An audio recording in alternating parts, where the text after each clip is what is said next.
Start the regular meeting. We'd like to call it to order, and would you stand for a pledge of allegiance and a moment of silent prayer? Pledge allegiance to the flag of the United States of America and to the republic for which it stands, one nation, under God, indivisible, with liberty and justice for all. You'll remain standing for a moment of silence.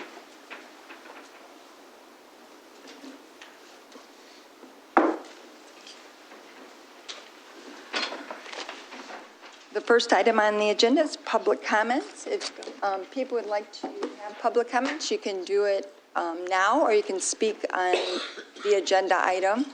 The limit is 3 minutes. We'd like to give your name, and if you don't want to give your address, if you're a township resident or not.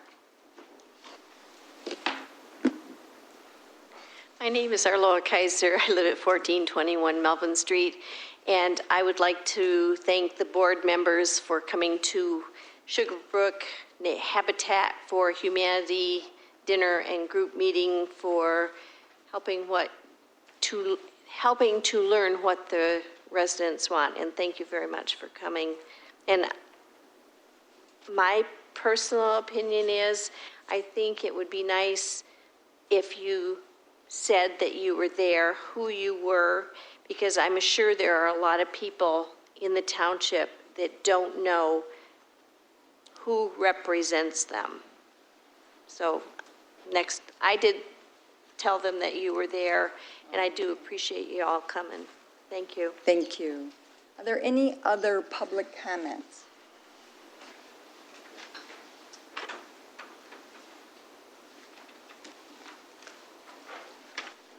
Hello, my name's Denise Kirchhoff. I live at 6298 Maplehurst. Sorry, we're building in Macomb County, sorry.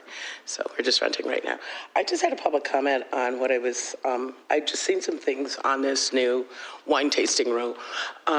Just sort of what everybody is saying. I think it's just a personal insight. Don't understand why it's there, except Ypsilanti Township. This property is extremely cheap. This is going to be basically a place where wine is made. There's actually an entrenched neighborhood right behind it, and my understanding is nobody in that neighborhood was consulted or said, hey, you know what, we're going to be new neighbors. What do you think about that? I think it's just, I truly do understand that there needs to be new business. But you know what?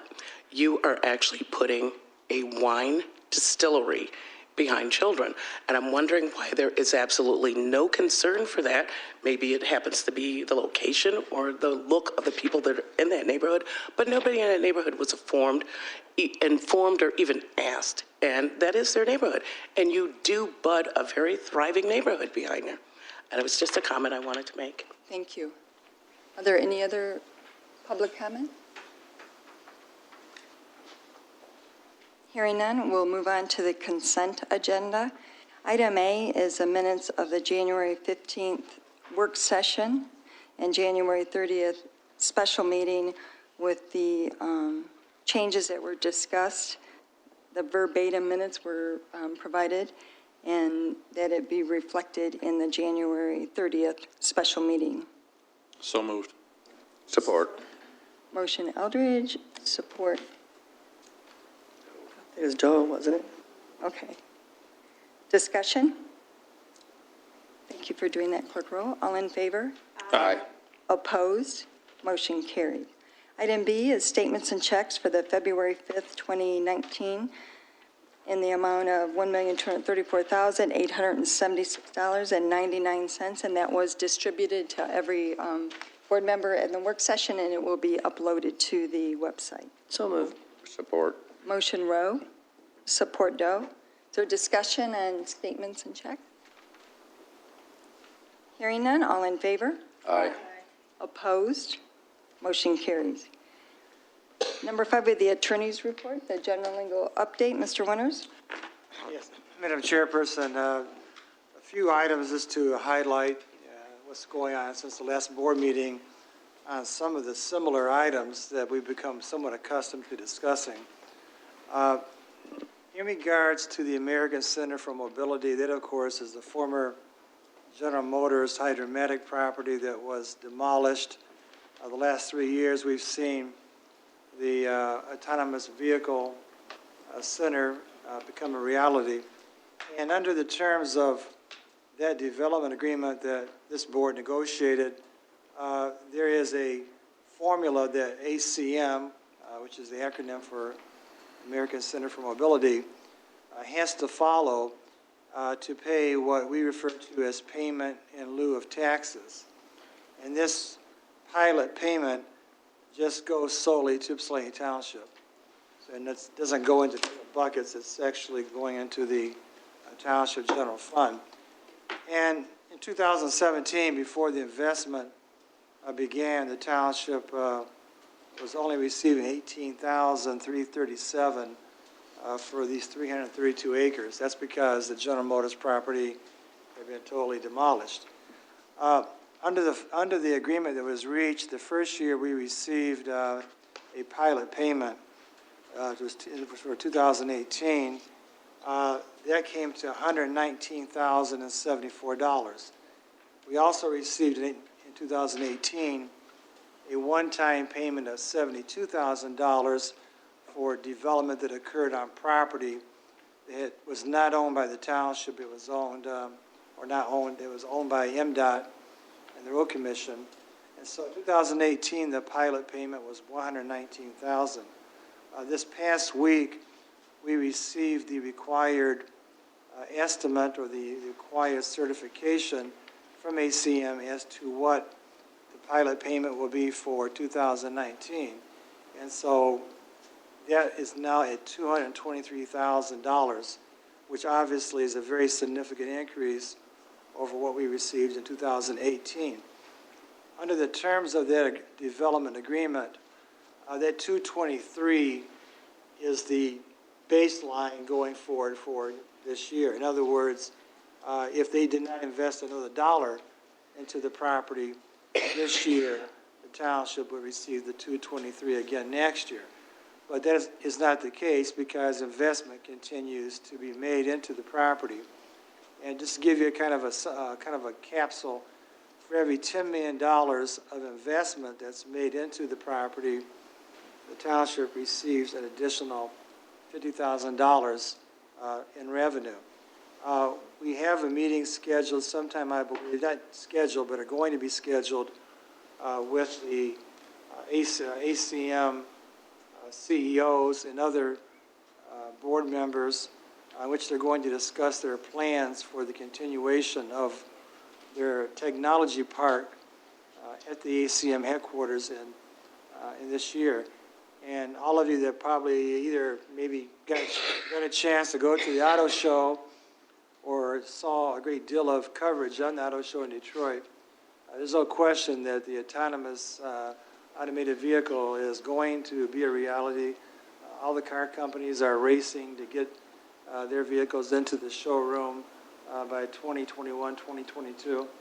And right now it may not be as visible as drive by it every day, but just knowing that what is occurring on that property that went from being a very, very dear symbol of the arsenal of democracy to now being utilized to play an important part in the revitalization of the new chapter in the automotive industry is very, very exciting. And at the same time, I think it's going to be a good reward for the township in the years to come because we have this 15-year pilot payment in place. And so future boards will continue to receive these funds.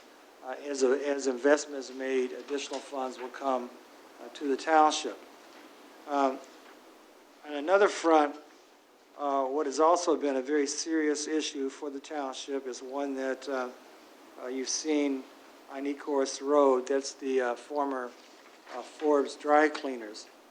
We did receive an update from Mary Miller from the DEQ and Nathan Vogt from the County Brownfield in regards to the status of that demolition, which is, the building is now gone. There is continued testing of soils on the residential street, on Davis Street, and we're continuing to monitor that as a township at the township level. The DEQ has confirmed, and I did receive an email today, the DEQ has received the additional $2 million that they have requested to continue in their efforts to test the soils and the air on any properties that may have been negatively impacted by that dry cleaners. And so this property was one, for those of you that may not know this, this was one that had gone back to the county as a result of non-payment of property taxes. It was going to be auctioned by the county treasurer. Township board intervened and tried to pull it off the auction list because we knew it was contaminated. At the end of the day, the DEQ through the brownfield or through the actual Michigan Land Bank acquired this property, and they stepped forward with their dollars to ensure this property is going to be cleaned up. At the same time, any neighboring properties nearby are going to also be assured that they're going to have clean soil and clean air. And then, of course, there's ongoing issues at neighborhood watch meetings in regards to the status of some of the elementary schools that used to be part of the Bull Run School District, primarily Kettering, Thurston, Kaiser School. And as I advised the board in my last letter, it's always somewhat bittersweet to see any school demolished, but in this case, Kettering and Thurston have been abandoned by the school district, and they had deteriorated to such a level that they were blight and they were attractive nuisance to the neighborhood, and there was no choice but for Kettering and Thurston to be demolished. Kettering has, in fact, now been demolished, and I sent the board a picture showing pretty much how that has now been torn down. Some other debris is being removed, and that property will be seeded and stabilized come this spring. The contractor has now moved over to the Thurston School neighborhood and will proceed accordingly. And the reason why I'm at least keeping this in front of the board is that at some point in time, the school district and their representatives have at least given ourselves an indication that they would like possibly for this property to be donated to the township that at one time comprised the Kettering School, Thurston School. And I think it's something that if it comes to our way, we should at least give it very, very serious consideration. We do know that from Nathan Vogt that there's significant dollars that he has set aside to do environmental site assessments or phase one before we would, say, acquire a piece of property. But I think more importantly, there's still a great deal of interest in trying to build and sell homes in the township, especially in some of our older neighborhoods where you can have a great home and a great place to live for a price point under $200,000. And we believe that there's enough of these, enough acres at these two locations that could possibly lead to a collaborative effort between the township board. I'm just using Habitat by a way of example, where there could be some infill development or houses built that could result in, again, continuing the township board's mission statement of neighborhood stabilization, while at the same time creating a new home for people that still want to live in this township. At the same time, it would also help anchor some of the needs of the Ypsilanti School District by obviously having more homes built and students going here. Kaiser School was also at one point in time owned by the Ypsilanti Community Schools. That school has been sold to a church, and right now it's being repurposed to be utilized for a sanctuary. The attorney in our office, the attorney representing them, our office, our staff persons, continue to try and obtain mutually agreeable dates where we can sit down and make sure that that building becomes fire suppressed. Right now, that is not a fire suppressed building.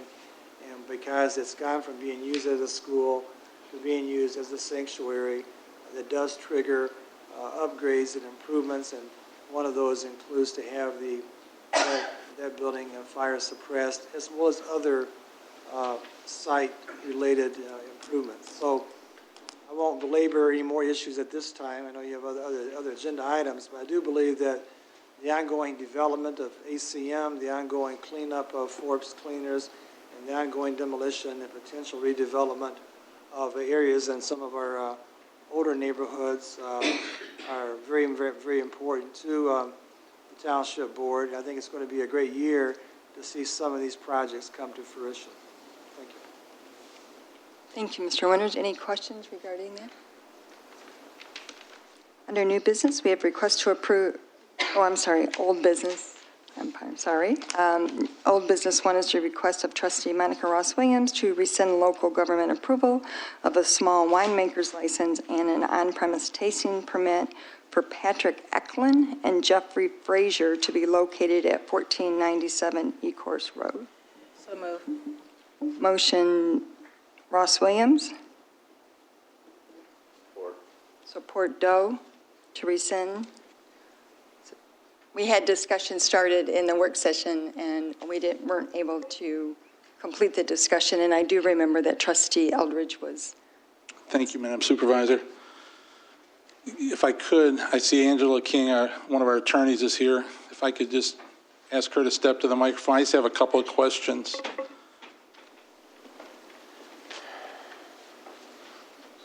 Yes. As you know, and for the benefit of the audience, in the last several days, weeks, there's been a number of emails back and forth on this particular issue.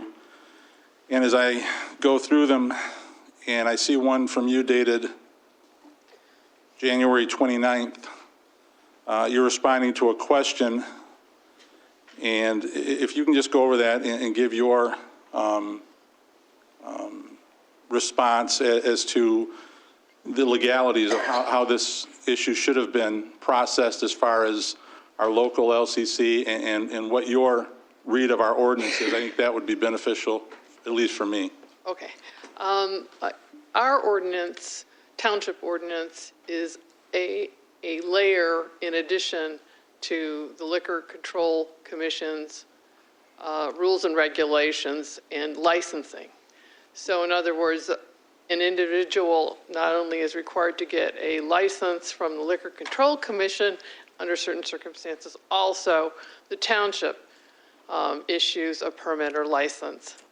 Now, the question that I was asked was, in our ordinance, we require any on-premises liquor establishment obtain a township permit license. And that process involves, under the ordinance, an application which has set forth in the ordinance specific information criteria that has to be submitted to the township, and then the information is given to certain departments such that make a recommendation to the township board before the board is asked to make a decision on whether or not the township approval should or should not be given. And so basically, in reviewing the, I think it was maniacal mead situation, my opinion was that ordinance had not been followed because they were requesting an on-premises liquor serving at the site. So. And I know that there's also discussion that we've had previous applicants in a similar one, and I don't know if they were exact and if maybe that changed it. Would not having those businesses having gone through that process, whether it was right or wrong at the time, because I don't have those files in front of me, would that preclude this applicant from having to go through the process and not follow the ordinance, or what would your opinion be on that? Well, I mean, I think I was sent some information on the 3 prior instances. One was some time ago, and it was actually a transfer of a license. It wasn't a new license, which we have in our ordinance. There's a different section dealing specifically for transfer of licenses. The second one was a situation where it was for some kind of licensing, but according to what I read, there was within the information that was given from staff, they said in that memo that the Liquor Control Commission licensing was sufficient and there was no additional licensing required. So I think there might have been a kind of a misreading of an ordinance at that time for that particular license. And then the third license had to do with, I think they were making a wine and wanted to serve it on the same farm that they were actually growing or something. Anyways, my understanding was the on-premises sale of the that was not approved by the board. So I'm not, you know, I haven't reviewed every single thing in the board packets, et cetera, but I'm not sure there really is a prior history that the board has approved on-premises liquor sales, even wine tasting in the township. But even let's assume that was done, there was an error, which in my view, it was an error, then I would say going forward, you know, either follow the ordinance, that would be my recommendation, or if the ordinance isn't appropriate and the board does not feel like there should be additional licensing approval by the board and doesn't want to exercise local control, then amend the ordinance so it reflects, you know, the board's sentiments on that. Thank you. Other, Trustee Roswell? I actually have a question, if I can, for Sarah Jo, Economic Development Director. And it'll be very quick. Yes. Yeah, hi. I know in the applicant's application, I know they spoke about, and that's the liquor application. They spoke about placemaking plan, but I'm going to put that aside. I'm trying to figure out if the E-course area, would that be considered any type of opportunity zone? I'd have to have the map in front of me. I know it's available on our website, but I can't recall off the top of my head. Okay, all right, because it was just curious, because I know opportunity zones come with opportunity zone funding related to that, so I was just curious. But that was my question for you, thank you. Okay. All right, so, and then I wanted to ask a question of the applicant, and I have to get back to the application. On your Ypsilanti Township liquor license application under 5, it states, and I'm just going to read the whole thing so it's fair and on the record. It states, as was stated earlier, the Township Board is obligated to award liquor licenses in the best interest of the citizens of Ypsilanti Township and not for the gain of an individual or a corporation. And the question is, why do you think you should receive this liquor license? And your response, or at least response on here, is we will be a good fit for the placemaking plan on E-course. Our existence will help bring new faces to the area. Can you tell me what does that mean? We expect, we plan to do a lot of wholesale to area liquor stores and retailers or other types of retailers. And the hope is that that will bring people into our room for special things, because you're not going to be able to get the regular offering. Well, the regular offering will be available outside of our place, but for special events and things like that, or special recipes, if you will, you know, one-off type deals, people will have to come to Ypsilanti Township in order to be part of that. So if they want to order the special batch, they have to order it and then come pick it up. Okay, so that's in regards to basically some of your consumers that may come, you know, from other places. Yeah, Okay. because we're going to be drawing from a pretty large the demand for meat is not concentrated in Ypsilanti, it's pretty spread out, so. Okay, so, and I'm going to ask you a direct question. So here's the question that I have to ask, because I live on that side of town, and it's really important in order to have small businesses, not only just basically for the good of, improving the e-course area, but also for the people who live on that side of town can actually use. And so when you say new faces, I'm wondering also, does it include the old faces that live there already? Can they also use your establishment?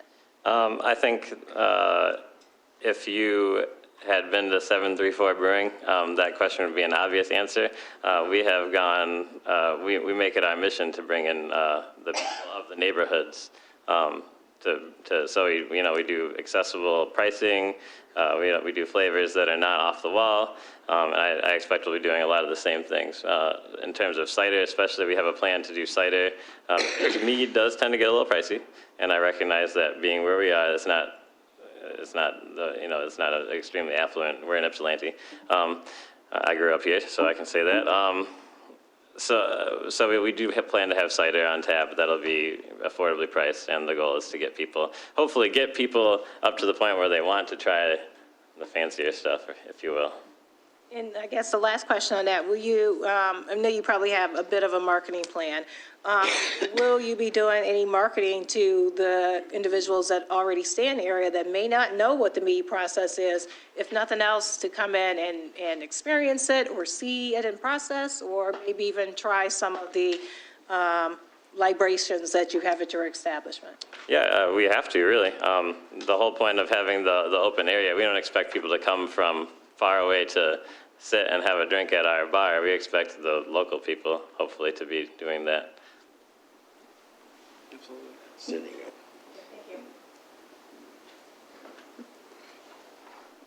In the work session, we discussed the back parking area and the lack of access without going through one of the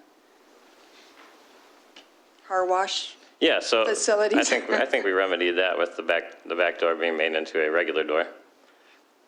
Yeah. At the time the question was originally asked, I didn't have a picture in my mind exactly of, I couldn't really tell if it was safe to get out of, to step out into the area, the landing of the door, basically.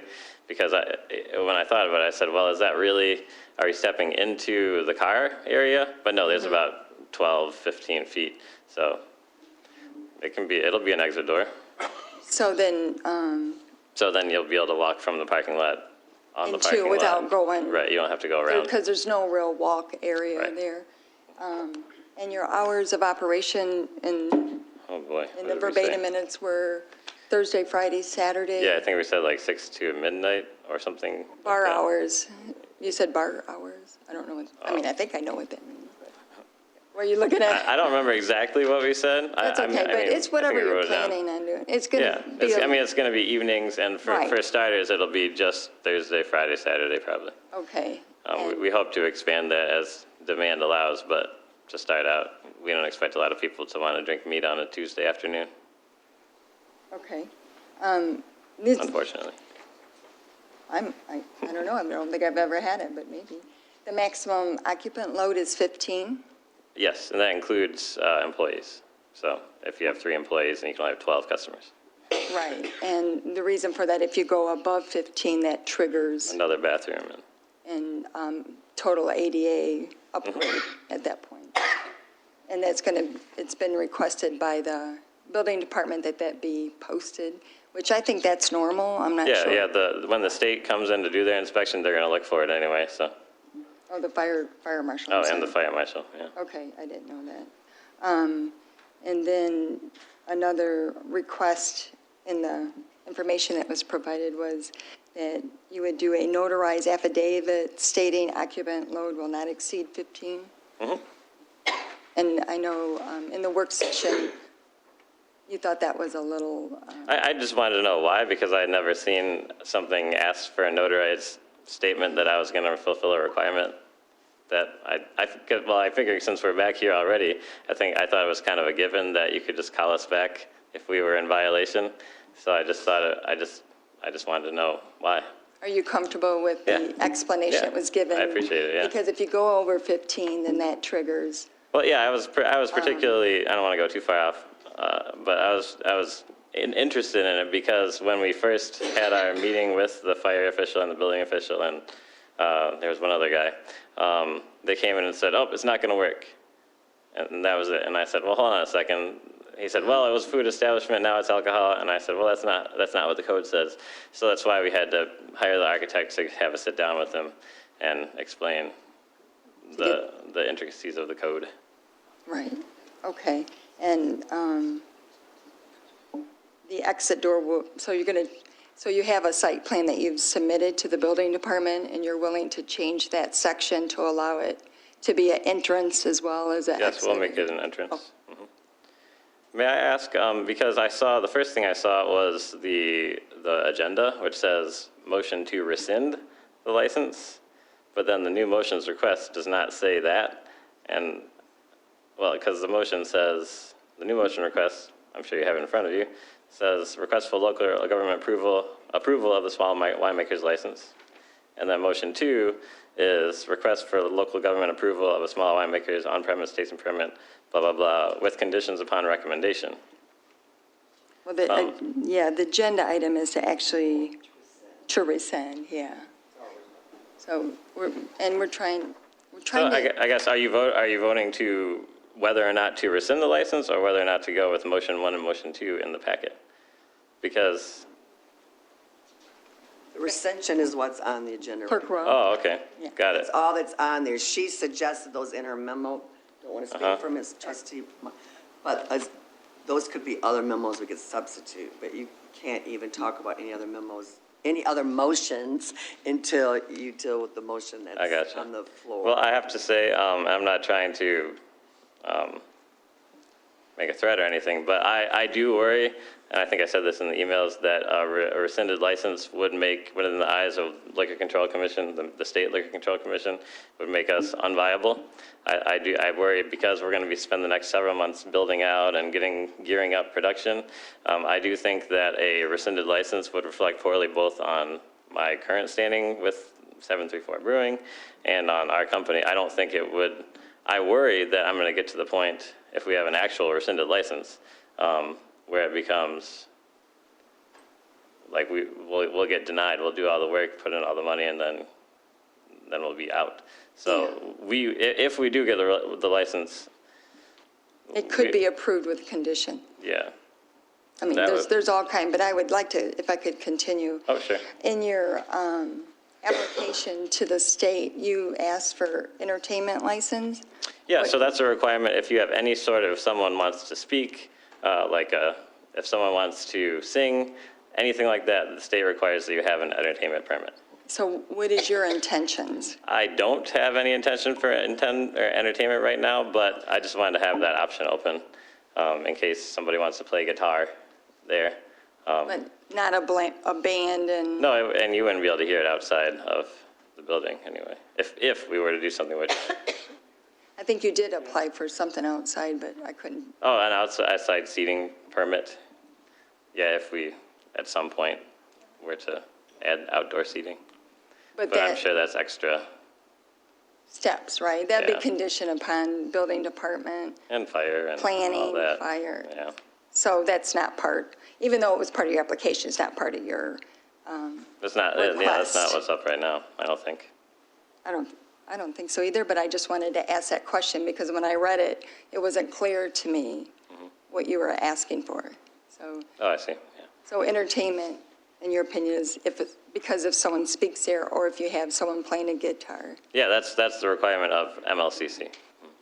We had to have that license, and just in case we feel like having a performer. And the business registration hasn't been approved yet, but so that would, not yet, you haven't, and the building hasn't, you haven't pulled your permits or anything? Yeah, I mean, I haven't pulled permits, I've been sort of tied up on trying to get all this that's okay. paperwork, yeah. Yeah, But the permits are approved, I just have to go pay $75 and get them. but the site plan's going to be revised to include We can add the exit door, sure. For the entrance. No, you haven't, yeah, you The have an entrance, exit, we need change it. it to an exit, yeah. I'm just trying, yeah, just so and the resident brought up the, the idea of having a bar that close to a neighborhood.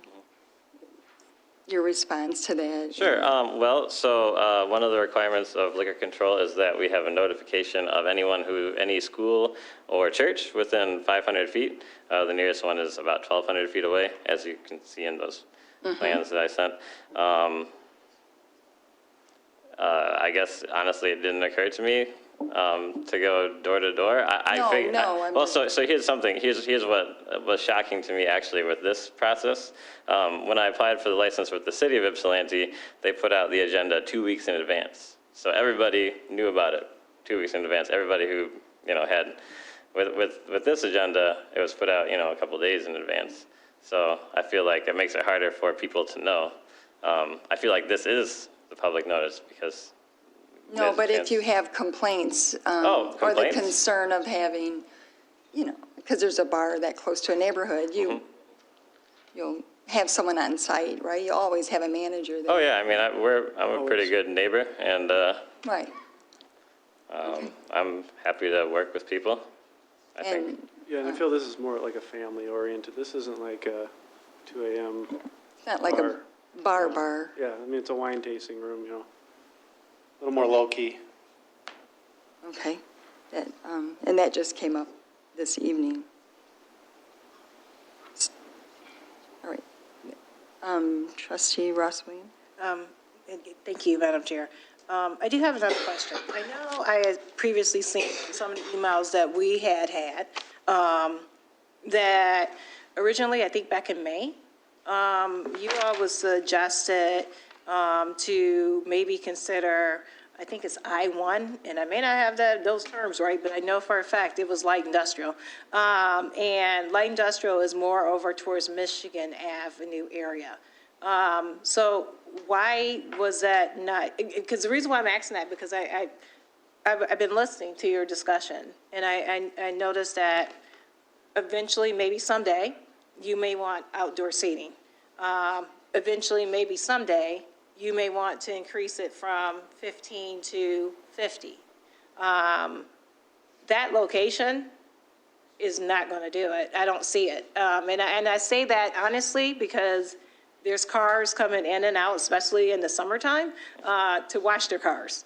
And it can get pretty busy over there. And I don't know, I'm not sure if you know, but it can get pretty busy over there. Yeah. So I guess my biggest question is, why wouldn't you consider a place that had more parking and, better yet, more even area for you can do your own expansions if you wanted? To the best of my knowledge, there are no I-1 locations that are already food establishment licensed, which means we're going to do a change of use, which means hundreds of thousands of dollars that we frankly don't have right now. However, I should say that under the possible expansion plans, we are totally open to, there are a lot of ways to grow. Maybe we have to open another location in the township. Maybe we have to buy the landlord out of the car wash and make that into it. There's a lot of room for finagling.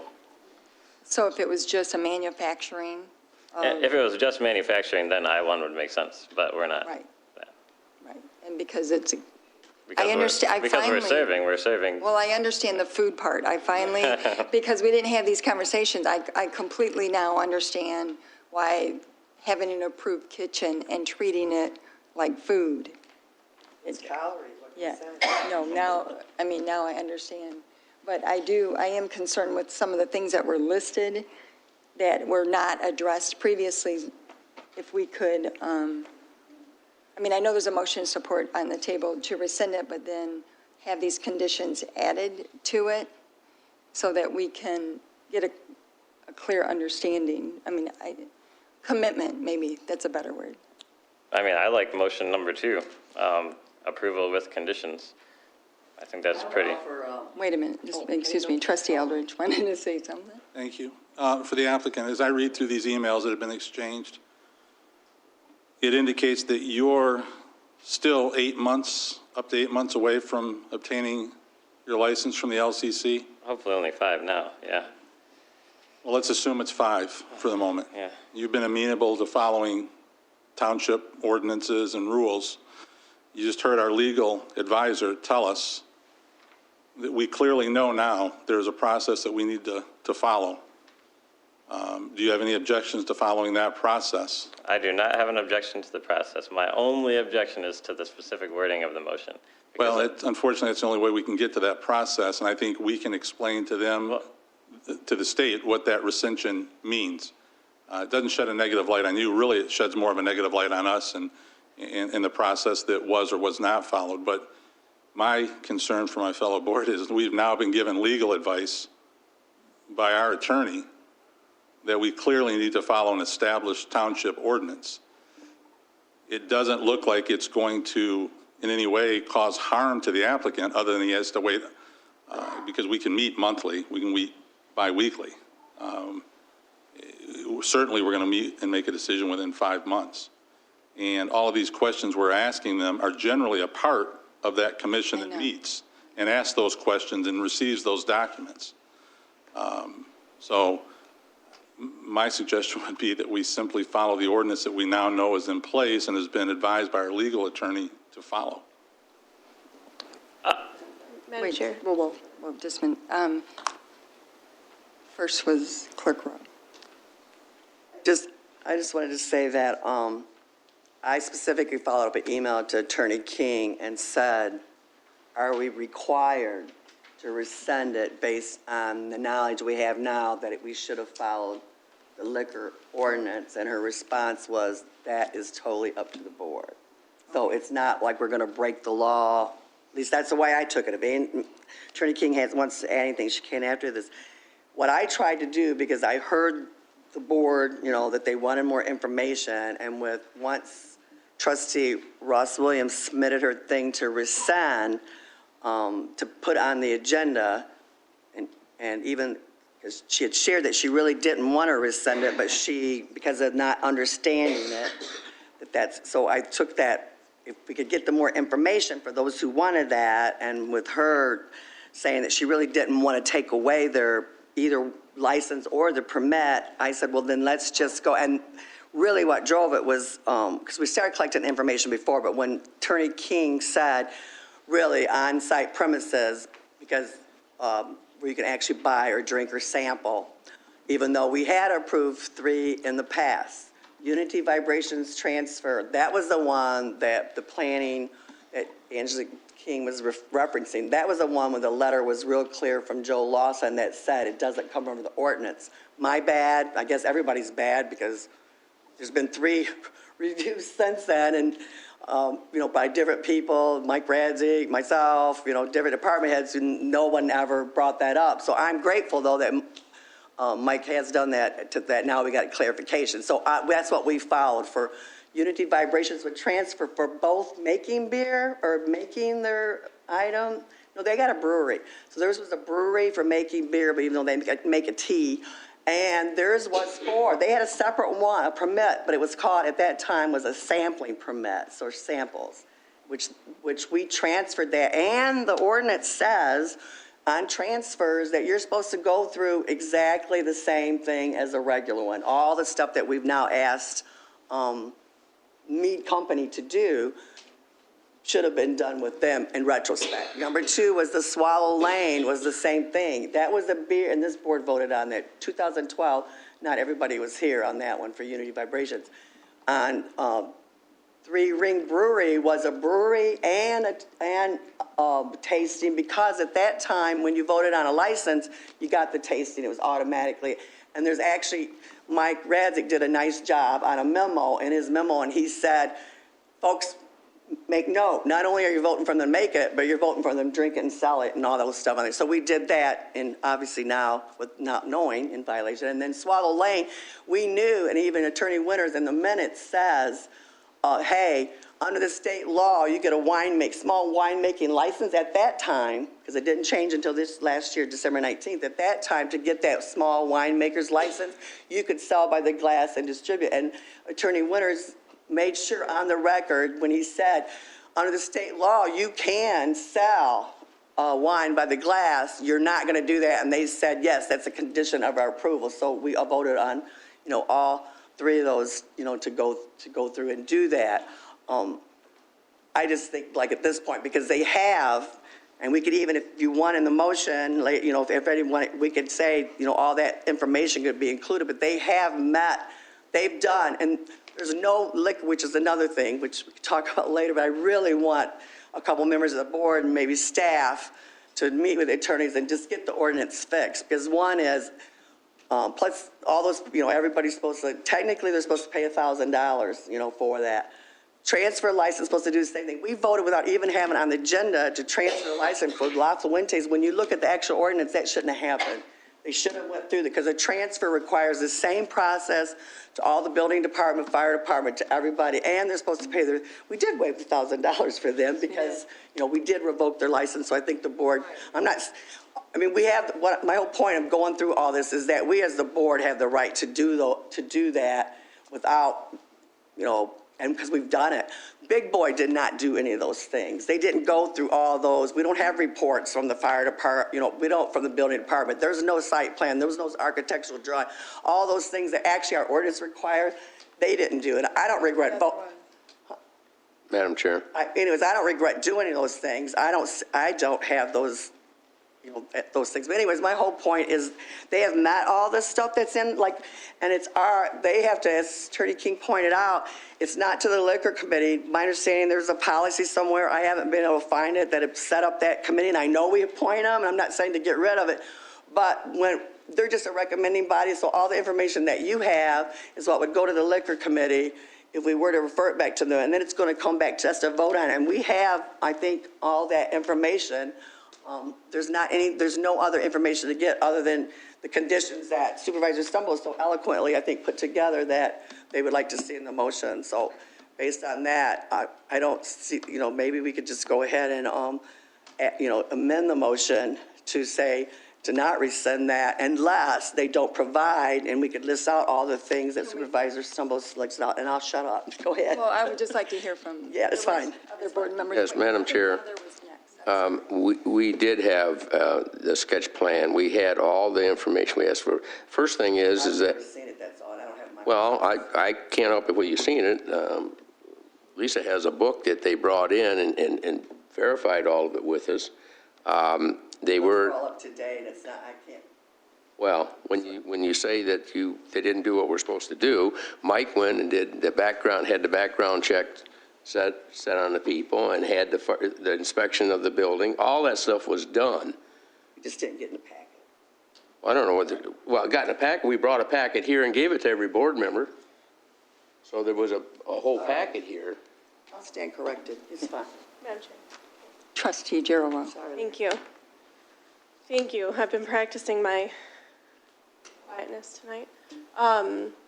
I just would like to say that through all of this and this whole process, and I'm actually really thankful that Stan asked Attorney King to, just give her insight on that. Because to me, it sounds like, one, prior to our board, and then two, have went with our board, and our process has just been kind of like, man, we'll follow it this time, not that time. But it sounds like every time it's our problem. Someone from either our staff or this board isn't following up and making sure that all the T's are crossed and all the I's are dotted. And that's our fault, not these two gentlemen who want their business here. It's not their problem. And we've already granted them. So I'm a mom of 2 kids, 3 and 1. It'd be like me saying, all right, here, Elliot, go have your cake. Actually, I need it back because I forgot to tell you you're supposed to clean your room first. That wouldn't be fair of me. I've already said, yes, here's your cake. Go enjoy it. I'm happy to then have you say, all right, you guys finish your cake, but with these conditions. I can understand that. After you finish your cake, then you got to clean your room. But it wouldn't be fair of me to grant someone something and then just take my word back, because that's not the kind of person I am. That's not the kind of board member I am. And that is not to say anything personally about anyone. We've all made mistakes where we haven't uploaded the most recent packet. We've all skipped something because it's impossible to know everything. We're human. Every single person on this board has made a mistake.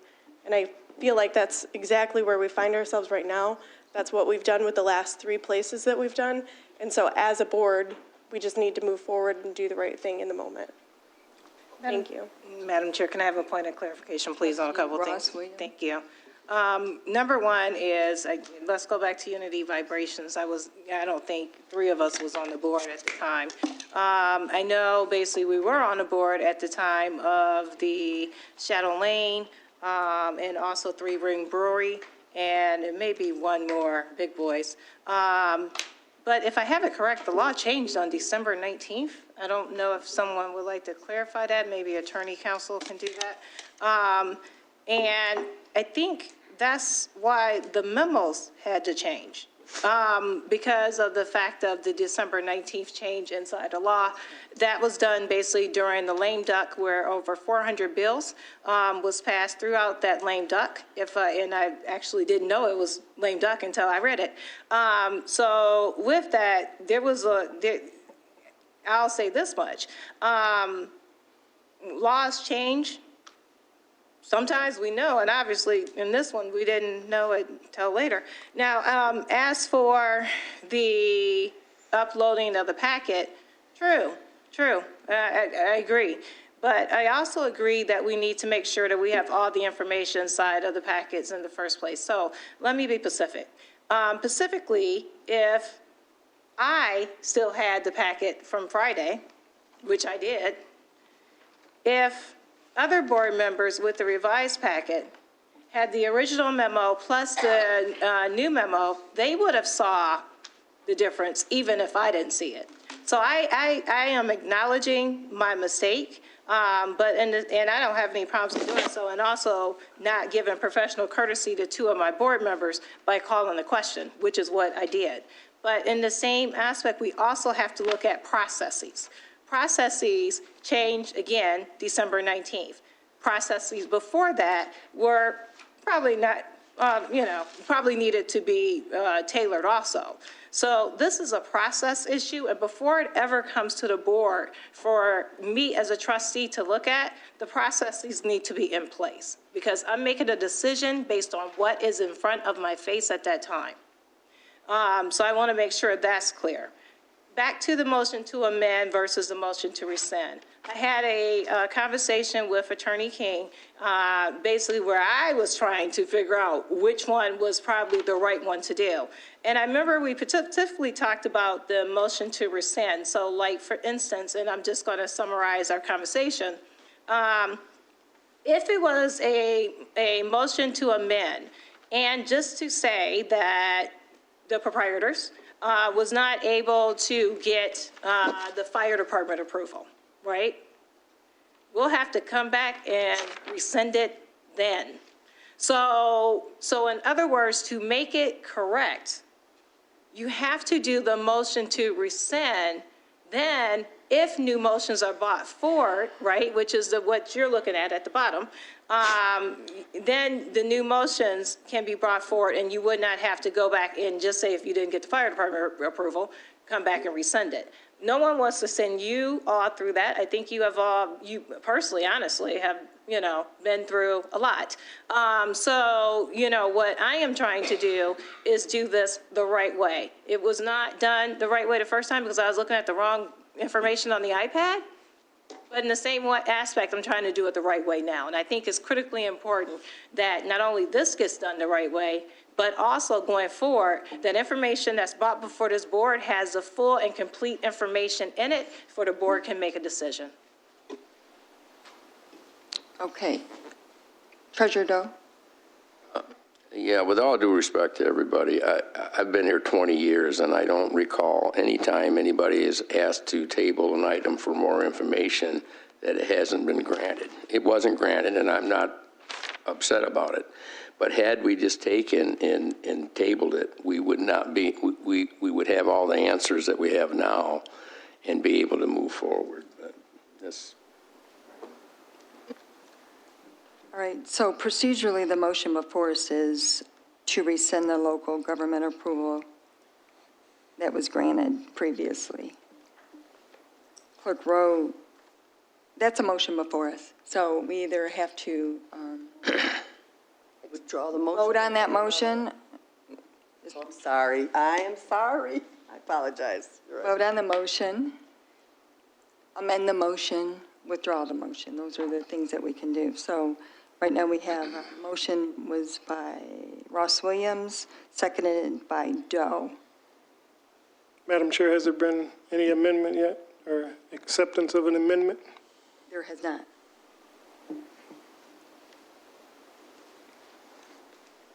I would move to make an amendment that we not rescind the license, but We can't amend. There's an motion to rescind, so you can vote no on that. But if you want to amend it to include other things, you can do. amend it with the conditions that you read earlier. So there is a request to amend that goes to the Ross Williams and Larry Doe to amend to include the conditions, and I can read them again.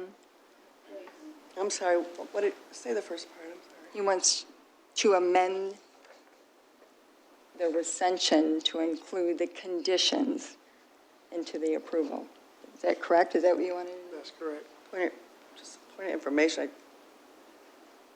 because the motion's to send, I don't think you can do amendments that are in direct, you know what I mean? Because a send is a send, but. Rescind with amendments is what he wants to do. We can rescind, we can vote to rescind and then have a new motion. Yeah, or maybe, I would just ask if trustee Monica Ross Williams and her support by Larry Doe, Treasurer Doe, if you would just withdraw your motion and make a substitute motion. Well, that's the same thing as rescinding and doing a new motion, isn't it? No, because rescind is the main body of the motion, and you're like you either are rescinding it or not. You can't rescind it with conditions unless you're going to say, I'm going to move to rescind, Well, that- unless you do blah, blah, blah. Is that how you want to do it?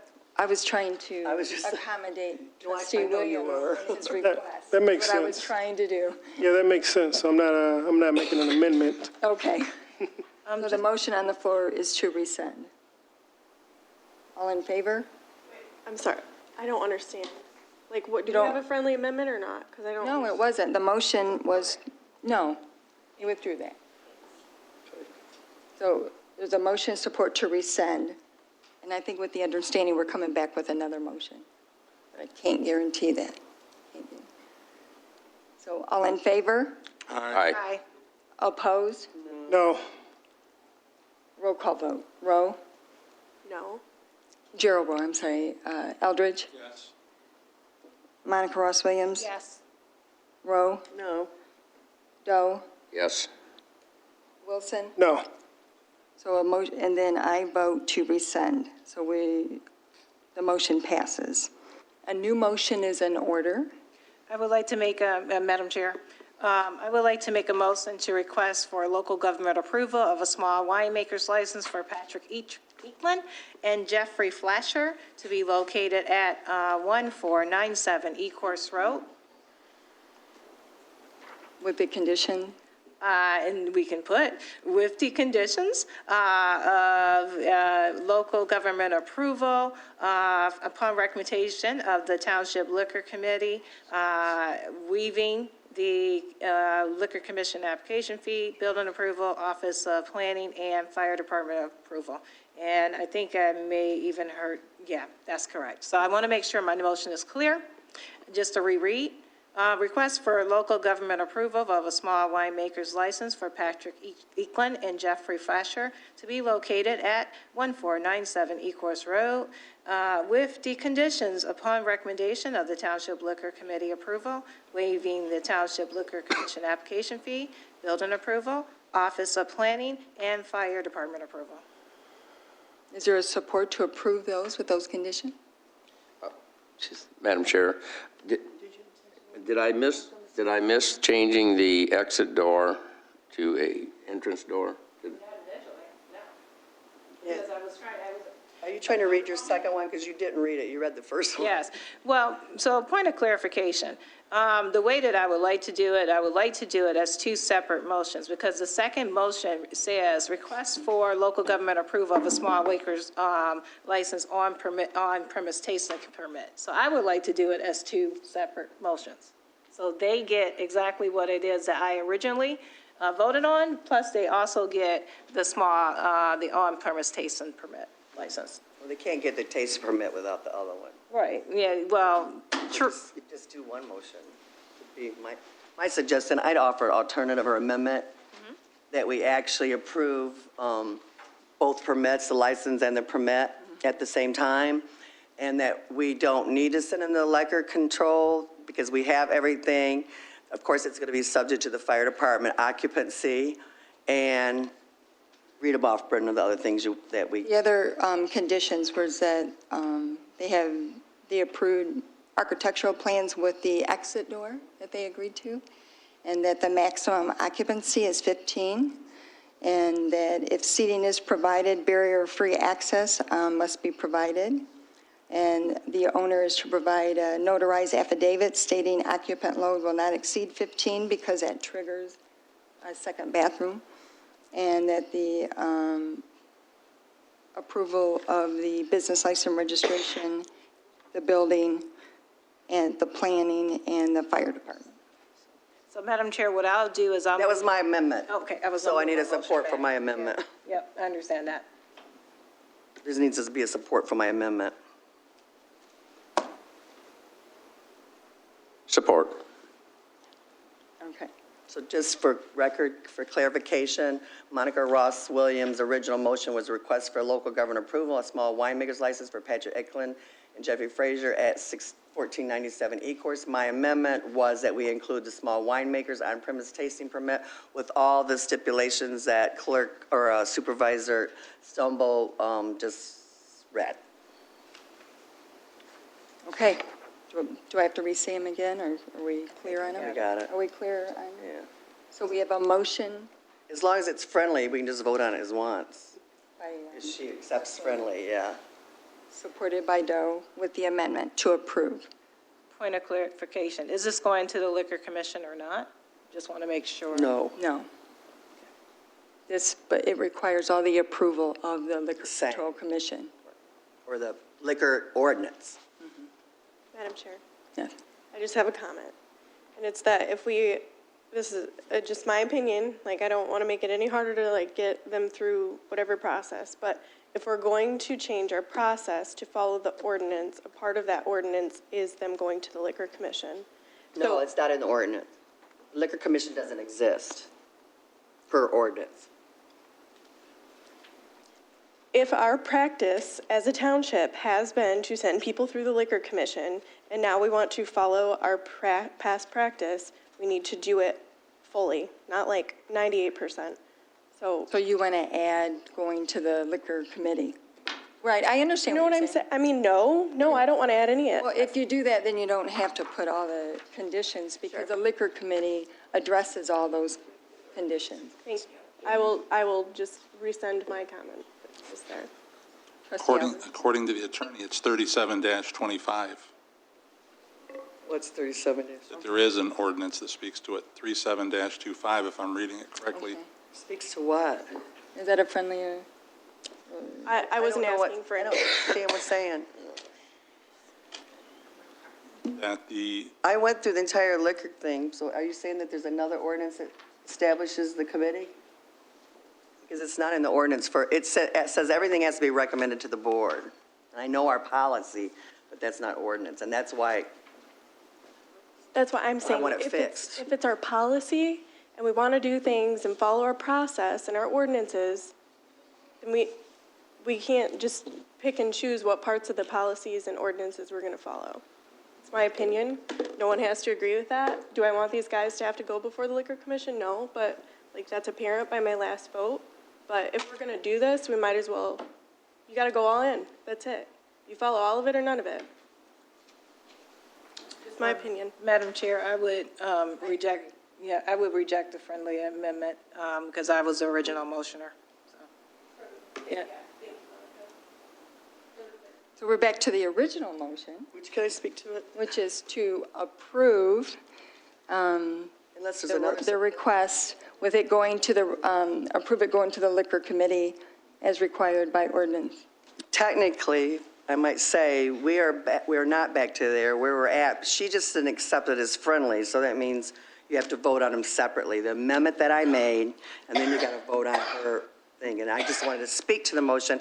To me, it's like, once I went through it all and everything's happened, I said, let's just follow the ordinance. And we've been talking probably for a year and a half, is like, why is the liquor, it's not in there. If we want to use that, it needs to be in the law. So at this point, I just wanted to follow the law. It's not in our law for them to go to the Liquor Commission, just because we've done that. We didn't send the transfer last month to the Liquor Commission, and it's supposed to go there. Like, we just voted. It wasn't even on our agenda, and I voted for it, and technically probably would do it again if it's going to help that business. But, and as Angela King wrote, those ordinances are there, but this board is the body that votes. And so even if you send it to them, it's just recommendations. They may say yay, and we may say no. They may say no, and we may say yay. They're a recommending body to us, but they don't exist per the ordinance, the township laws. It's not there. So May I ask our attorney? Is she still here? Angie, I'm sorry. Just for clarification, it was your recommendation that we follow the ordinance, Correct. which includes, The criteria that's set forth within the ordinance, and I think Mr. Trustee Eldridge stated the correct section, which is 3725 regarding applications. so we fill out the application, and then normally, so we should waive the $1,000 fee. If I can help out for a second, maybe, because I've been here since 1984. The Liquor Control Committee has existed ever since I have been here as a recommending advisory subcommittee to the Township Board. Karen is also right, this basically, it's a recommending body to the body as a group. You're the committee of the whole, so to speak. I've listened, and I probably have not received 2/3 of the emails you're referring to tonight, and maybe I don't need to see any of them. The only thing I really need to see, which I would like to see, is a copy of the lease. And if you're going to go straight to approval, I think that you can do that because the body as a whole has vetted the process that the subcommittee that does exist would look at. So you're basically fulfilling that requirement because the subcommittee has part of the committee of the whole. But I do believe there's got to be a lease agreement, and if there is one, I've never seen it. And that's one thing I do want to see. And that normally would go through the That's why the Liquor Committee. Yeah, that would normally go to the Liquor Committee, you're right. And all of this happened, the law changed December 19th, so that just changed everything on these tasting facilities and mead and beer and wine, so.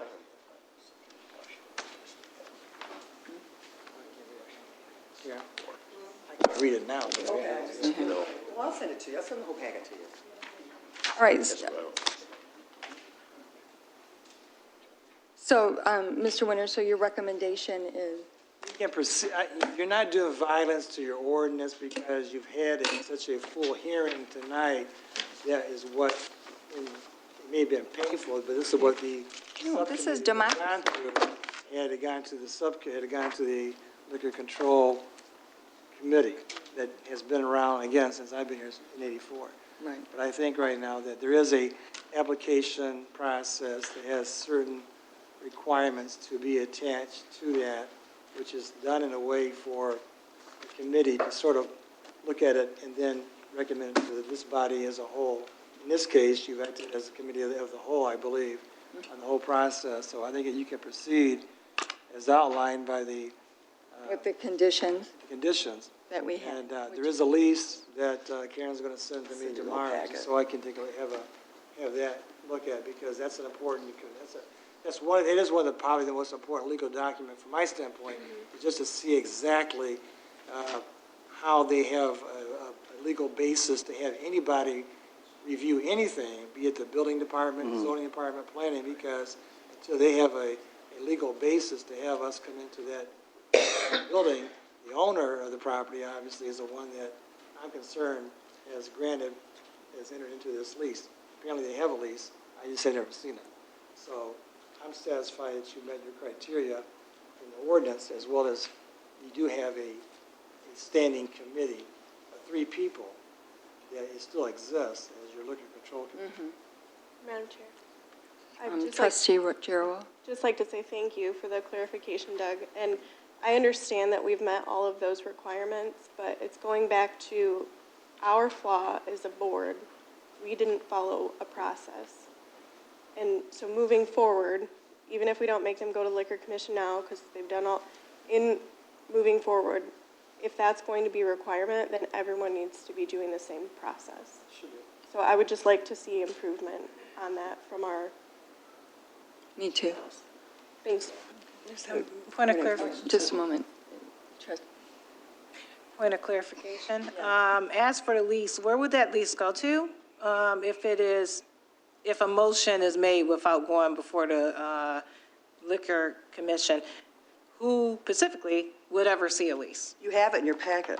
Okay. Yeah, it's a 5-year lease, basically with $400 a month to start out with inflationary, well, based on inflation, CPI, so if the things go down, then it goes up after that, so, yeah. And I'll send everything to, the whole packet to Doug that we had, to Attorney Winters. I think if I heard Mr. Winters correctly, it's that we have vetted it. Now that we have all the information, we didn't have it before. If the liquor committee members are okay with us making, I'm okay. all right, Mayor's okay. I'm okay. Stan?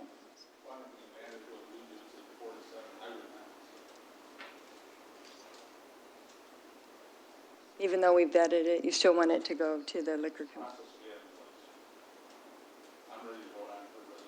Okay. Can I just make one comment? I just want to make a comment, like, and maybe we can just agree to do this. I don't think it takes a motion, but because we've never filed this for winemakers and breweries, and when you look at it, do you really want to have these little microbreweries just starting up, have to pay $1,000? I don't think that was intention. Actually, when the ordinance was wrote, these things didn't even exist. And I know, talking to Attorney King, she said she definitely want to have like a committee or people to say what we'd want that to look like. So can we all just kind of maybe agree without voting that let's take a look at redoing that ordinance and actually include the liquor committee in there, so there's no question in what it is that they're supposed to actually be doing? Is that something that anybody has objections to, that we could just Madam move Chair, forward? the only thing I question, I personally think the $1,000 is too low. Now, I'm not saying there should be $1,000 for the winemakers. Yeah, like two I don't separate. know that, but there may be 2 separate ones, but definitely for the Class C, $1,000 is far too low on the cost. So that's what the committee could discuss, working with the attorney. Well, and Anyways, no, yeah, that's another separate, yeah, and I just, yeah. So, Trustee Ross William? Sorry. I would like to, again, go back to my original motion, which was, the first motion was to request local government approval of a small winemaker's license for Patrick Eklund and Jeffrey Fisher to be located at 1497 Ecorse Road. We had an amendment to that, which you didn't agree is friendly, but still, you vote on that amendment first, and then we'll vote on that. And my amendment was to amend it to add the small on-premise tasting thing with all the conditions that Supervisor Stumbo had outlined, and hopefully she'll give me in writing if the tape doesn't work, but hopefully the tape's working. And so that's where we're at technically, to vote on the amendment first, if that passes, and vote on the motion. I'm sorry, point of clarification. So in other words, the motion that I originally put out and was seconded, it's nowhere? It's on the floor. Okay. So right. There was a friendly amendment to it. So you want to deal with them separately? Well, she didn't say it was friendly, that's why you got to vote separate. If she says it's friendly, we can just include it as all one motion. Okay. But Monica said no, she didn't want to have the tasting room unless I didn't understand. It's not what I'm saying. What I am saying is that I want to include and have a vote up and down in regards to the motion that I said. And if so wish, there needs to be a vote up and down on the second amendment, then that's fine. But I want to vote on the motion that I originally said and was seconded. And then they're separate. Which is approval of a small winemaker's license. And that was supported by, Treasurer Doe.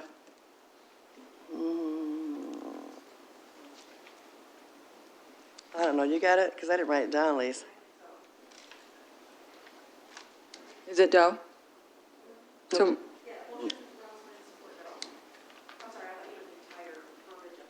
No, that was on to support just the small winemakers, right? there's a motion and support to approve the small winemakers license. And there's amendment after that, so we have to vote on the amendment first. And the amendment was to approve the on-premise tasting room, subject to the conditions as outlined in the ordinance, but also outlined by Supervisor Stumbo. Yep. And that amendment was supported by Right. Larry. Doe. And we need to add the lease to be part of that. So that's friendly, I'll take it. So we're going to vote on the amendment that includes the approval with all the conditions that were, would you like me to read them again? I don't need you to read them, I think we got them. With the You want addition them again, of the Lisa? attorney approval, Lisa wants them again, read them. No, she's okay, yeah. with the lease, adding the lease, as Mr. Winters. Madam Chair, just clear, I just want to make sure I make the discussion clear for my behalf, for the record. I do believe that they need to have those conditions, but I do want to make sure that we're following a perceived process each and every time going forward. So I want to make sure that that's clear before my vote, but I do agree they need to have those conditions. Okay. And I agree with everything that's been said with the process as well.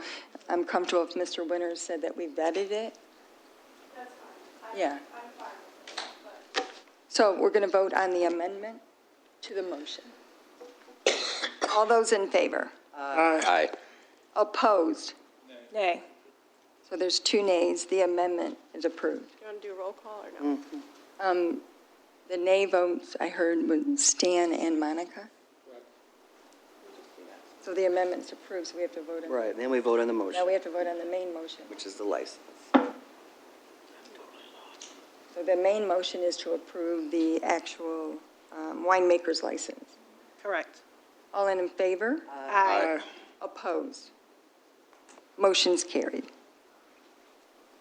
Sorry, they left, they got approved, but under new business, we have requests of approve the change order with Molnar Roofing for the Civic Center roof in the amount of $46,000. So move. Motion Rowe. Support.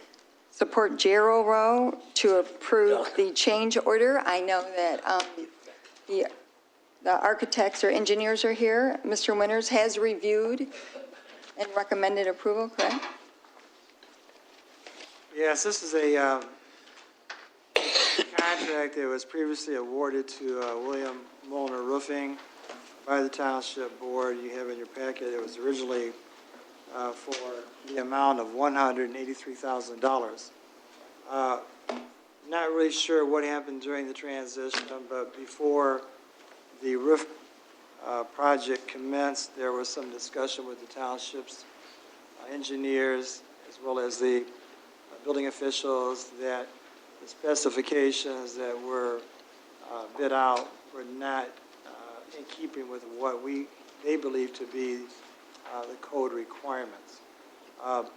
Matt Parks and Jessica, even Mr. Ozog, Christopher, looked at the code, met with the township building officials, provided various options, but the option that was the best one, at least in my opinion, was the one that obviously met the township's building code requirements. That will result in an increase of the project going from 183 to 231. At the same time, there was a request for payment by the contractor of around $84,000 for the materials that he had purchased initially that he had not yet been reimbursed for. And so once this amendment was approved by the Molnar Roofing Company, and if it's approved by the Township Board this evening, then the contract will be increased to 231 from the 183, and the township would then be in a position to release the $84,000 payment to William Molnar Roofing. And again, the main reason being is that, as I said in my letter, if we're going to have code requirements that we're going to make other builders in the township comport with. We want to make sure that we also lead by example as well. And those requirements are in place, and the interpretation being what it was. We felt that this had to be amended to make sure we have a good roof that's going to last for the next 35 years. May have not said that as well as Jessica may say it in regards to the engineering standpoint, but that's the layperson's summary as to why this is before you this evening.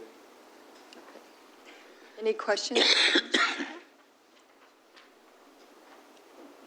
Madam Chair, I was just curious about, like, once the specs change, do we follow, like, our process to, like, rebid it out or open up the? Jessica Howard with OHM. We did compare the prices with this change order, and they are industry standard. So this was already awarded to the contractor. It's just being amended to make more additional improvements, and it wouldn't make sense to rebid this portion out because you'd be overstepping between two different contractors trying to get this work done. Thank you. Trustee Eldridge, do you? So we have a motion support. All in favor? Aye. Opposed? Motion carries. The next item on the agenda is new business of first reading and proposed ordinance 2019-484, an ordinance prohibiting recreational marijuana establishments within Ypsilanti Township as provided by the Recreational Marijuana Ballot Initiative 1 of 2018. Clerk Rowe, can you read it was put in the packet, the information from our township attorney on this agenda item? Do you want me to read the letter or the resolution? Well, I think the letter is important because that came after. Just The letter dated from Attorney Angela King dated February 4th. In November 2018, the Michigan voters approved the legalization of recreational marijuana, which was the ballot initiative 1 of 2018.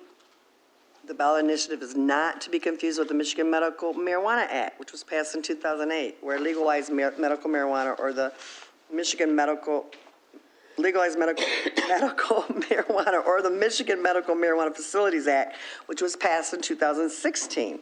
The 2008 Medical Marijuana Ballot Initiative, the 2016 Medical Marijuana Facilities Act, and the 2018 Recreational Marijuana Ballot Initiative are three separate laws. The proposed ordinance only relates to the 2018 Recreational Marijuana Law. It doesn't affect the medical marijuana patients' rights or medical marijuana caregivers' rights under the 2008 Medical Marijuana Act. The proposed ordinance does not affect an individual's rights to grow up to 12 marijuana plants for personal use, or caregivers' right to grow up to 72 plants for the patients and themselves. The only area that the proposed ordinance concerns are potential recreational marijuana businesses within the township. And what is a recreational marijuana business? Under the 2018 law, a recreational marijuana business includes a number of different types of commercial enterprises. 1, the recreational marijuana growers and sellers of up to 2,000 marijuana plants. 2, the recreational marijuana safety compliance facilities, testing facilities for potency and presence of contaminants.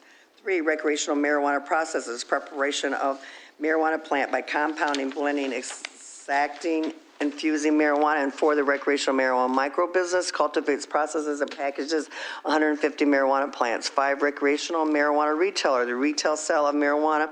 And 6, recreational marijuana transporters, transports the marijuana to and from other marijuana establishments. Township boards have the right under the 2008 ballot initiative to decide whether large-scale commercial recreational marijuana businesses are permitted within their communities. The Recreational Marijuana Act of 2018 does not have a specific deadline for when a municipality must act if it wishes to opt out, prohibit the recreational marijuana establishments. However, under the new law, if a township does not take action to prohibit the commercial recreational marijuana businesses, they are automatically allowed. A number of cities and townships have already adopted ordinances which prohibit the recreational marijuana establishments in their borders.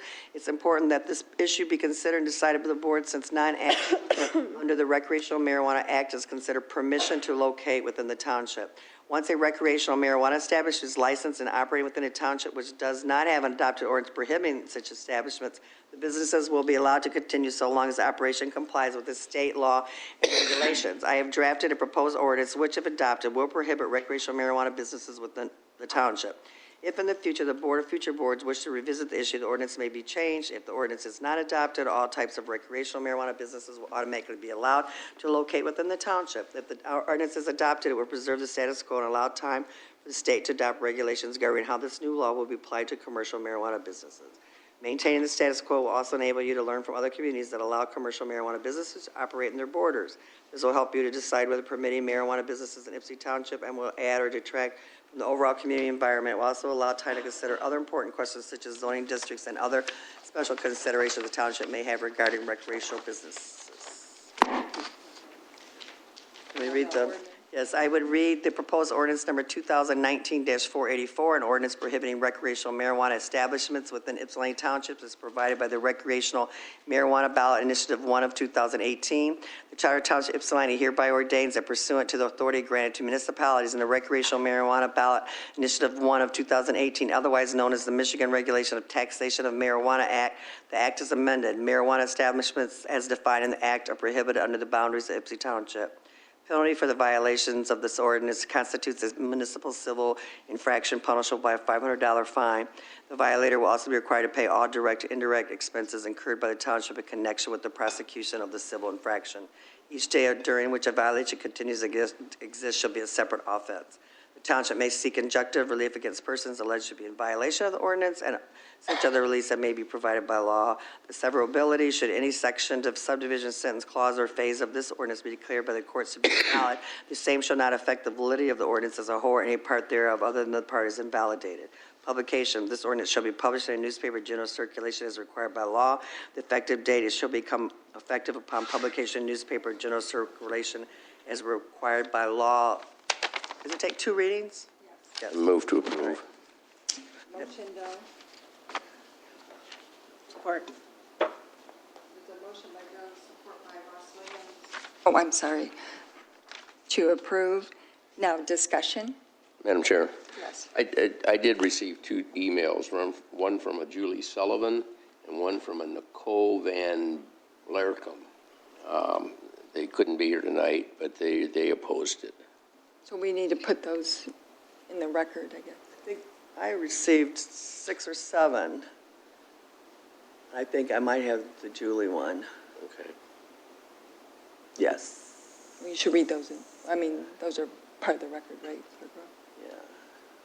Madam Chair, just to contribute to that, I forwarded emails that I received to Clerk Rowe from residents.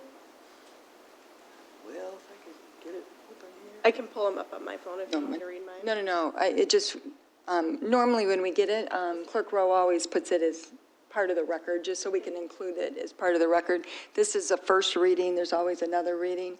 My understanding of the memo from Angela that we just received, that if we don't do anything, then they can go anywhere because there's no ordinances whatsoever.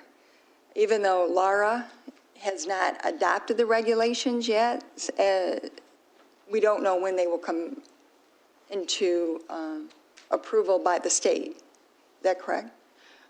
That's correct. Under the new law, and I want to be clear, we're only talking here about Right. the recreational marijuana, Right. not to be confused with the medical marijuana, which is completely not involved in this particular ordinance. But under this new law, the state law requires that there be regulations adopted that will govern these businesses. So far, those regulations have not been adopted, but identified within the new law are areas that need to be covered, such as for the growers and the processors and such, what are going to be the safety standards, what are going to be the security standards for these buildings, and a whole host of other types of areas that need to be viewed and then regulations adopted. So like for retail marijuana businesses, what kind of alarm system, if any, is going to be required? What kind of lighting is going to be required? What kind of security in terms of the building itself is going to be required? Are cameras going to be required? None of these things have been addressed as yet by the state, but under the law, they are required to be addressed by the Bureau of Marijuana Regulation, which is a new bureau that's just been created by this new law. So you can see that there's a lot of territory that needs to be covered by this bureau in terms of the regulations. Now, unlike the Michigan Medical Marijuana Facilities Act, which covered the growers and processors and sellers of medical marijuana, that Medical Marijuana Facilities Act said specifically in it that if communities wanted to allow those types of businesses in their communities, they had to specifically act in terms of adopting ordinances that said, okay, we want growers but not processors, or we want growers and processors and sellers, that kind of a thing. This new law is different. It's the reverse. If you don't do anything, you're automatically allowing every single type of business created under the recreational marijuana ballot initiative. And secondly, the danger is right now, the reason, and I sent the Free Press article, according to the Free Press in January, already 80 municipalities have adopted ordinances, an ordinance similar to this one. They're basically trying to put the pause button down, because even if you want to consider allowing some or all of these businesses created under the Recreational Marijuana Act, it seems prudent to look first to see what are the regulations the state is going to require for these businesses. Because once you see those, you can decide, number one, do we want to add another layer, or is this satisfactory? We're satisfied with this, the comprehensiveness of the regulations for our community. So without the benefit of those knowing the regulations, it's really impossible for a municipality to say, these are our own requirements, because you don't know, have any idea what the state requirements are. And you can't be in conflict with the state requirements. And then secondly, there's a very important issue of zoning. Right. All the businesses we have now are required to comply with zoning. So you can locate here, you can locate there. So the township really needs to take time, if they want to allow these businesses in their community, to consider, well, where do we want retail? Do we want retail? How many retail? Because you can limit the number as well. Where do we want processors? Where, what districts? So all of these questions are really very difficult to address right now with this new law just so recently enacted and without regulations. So basically, it's like push the pause button by adopting an ordinance right now that prohibits, because and I don't think this would happen right now, just because all the reasons I've said, the Bureau is just basically starting out. If a license is issued and a municipality has no ordinances at all, that's it. Then that business can locate anywhere in the township without any local regulation. So until that, we know what the state regulations are going to be. Once you know then, that would be the time to revisit this issue and have the board then sit down and really give a thoughtful consideration of this whole subject matter. Like we did the medical marijuana. Right. We had meetings, we had discussions, we had zoning amendments, and so. Right. Okay. Madam Chair? Yes, Trustee Ross. It's okay. I just wanted to correct Attorney King. As of January 31st, there's 250 municipalities that have opted out. I also wanted to ask a couple of questions, because I did call MTA today, because I wanted to make sure that I was on the right track. Yeah. Number one, you can, if you opt out, you can turn around and you can opt back in, right? You That's could. true. And when you opt back in, you can opt back in for certain aspects, but not others. So like, for instance, you could say that you want to have distributors, but not retail locations. Or you can say that, you want, I guess you could say, a processing plant, but not distributing. So there's aspects of this new law that can be opted in or opted out of, you know what I'm saying? But if you don't do anything, you're automatically opted into everything. I think that's key. So I wanted to ask you that question first. No, that's absolutely correct. And there's also the right of a municipality to decide the number. Not only can you decide what kind of businesses, but how many. You could say unlimited, you could say, one. It's, under this new law, it's up to municipality to decide, but, unless, that all needs to be considered at in my view, the appropriate time, which is after regulations have been adopted and you have an idea of what the state is going to require, including, the other thing is, what is the criteria for people who are applying for licenses? That has not even been regulated as yet. So there's so many open questions. To me, it seems prudent to just push the pause button by adopting this ordinance. Thank you, Attorney King. And then I just had a couple more comments. If I had it correct, and I just want to make sure I'm following the news correctly, there has been a lot of, at least prior to the January change, consultation as it relates to what are Laura's rules. So in other words, basically, you had some businesses that were looking to get approved. Then basically they got held up in whatever processes that is. Then some of them actually had to have it, I think their licenses like put on pause. And so with that, it's a lot of confusion is a good way to say it. I think that Laura, needs to have the time to get it together. And we as a community need to know what those standards are. Because once you do it, once you put it up, once you say yes, it's definitely hard to come back and say no, in my opinion. I'm just speaking for me as a trustee. No, that's absolutely correct. And Laura is just dealing with right now the medical marijuana aspect. So there's all that, those, upheaval that's having to do with businesses and licensing. That's just for medical marijuana. Now we have recreational marijuana, which is an even larger market. Thank you. Clerk Rowe. I had two questions, and that was, so does anyone have a license yet? You No. can't.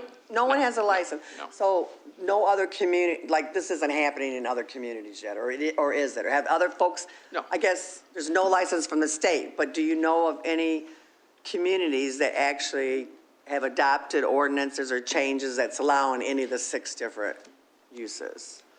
I know if you look at that Free Press article, there are communities that have interest in recreational marijuana, but I strongly suspect these are the communities that have opted in for the medical marijuana. So they already have interest or even developed medical marijuana growers and processors and sellers within their communities. And it makes sense in that vein that they don't have an objection to them also being recreational marijuana growers, distributors, processors, or sellers. And then the other question I had, like, if we didn't do anything, does not all of our rest of our ordinances, like, one's like, you're going to grow 4,000 or 2,000 plants or whatever, our ordinances wouldn't apply to any of that? Like, they have to go down where Pinners is at, or the I-1 districts, or our regular ordinances wouldn't apply?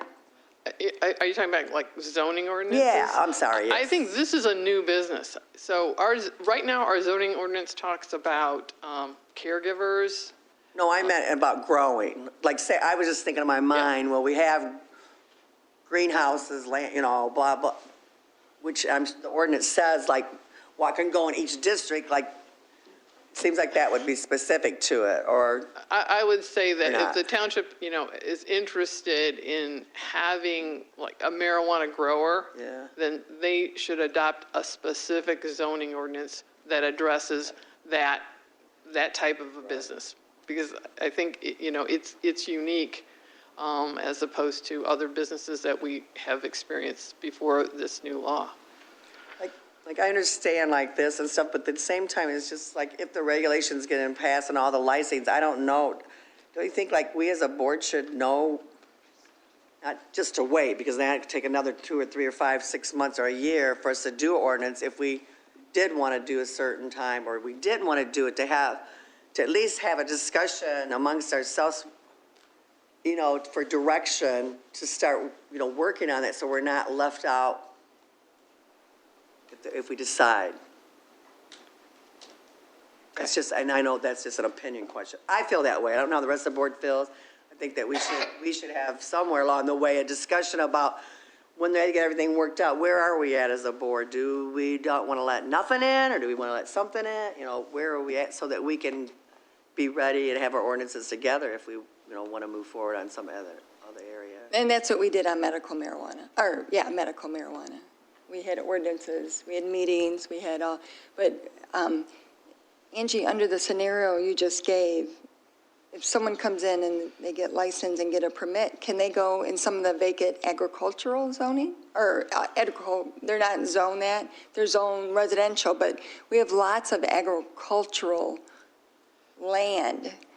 Could they go there if we don't have an ordinance? Yes. Okay, that's what I thought. So we need an Yes. ordinance. Then it's clear, we need an ordinance. But, in terms of the process, right now, they don't even have criteria for an applicant, Right now, it wouldn't be. for an applicant. So without that criteria, they're not able to accept any kind of request for licenses, And because then- they don't even have an application right now. It's Right. just too early. But when they get one, if we don't have an ordinance in place, they can go anywhere in any of our zonings. Is that correct? Absolutely, Okay, absolutely. I understand. And I appreciate you bringing this forward just from being cautious so we understand what the state is going to approve, because we don't know. From Lara, we don't know what the regulations are. We don't know what zoning they could go into.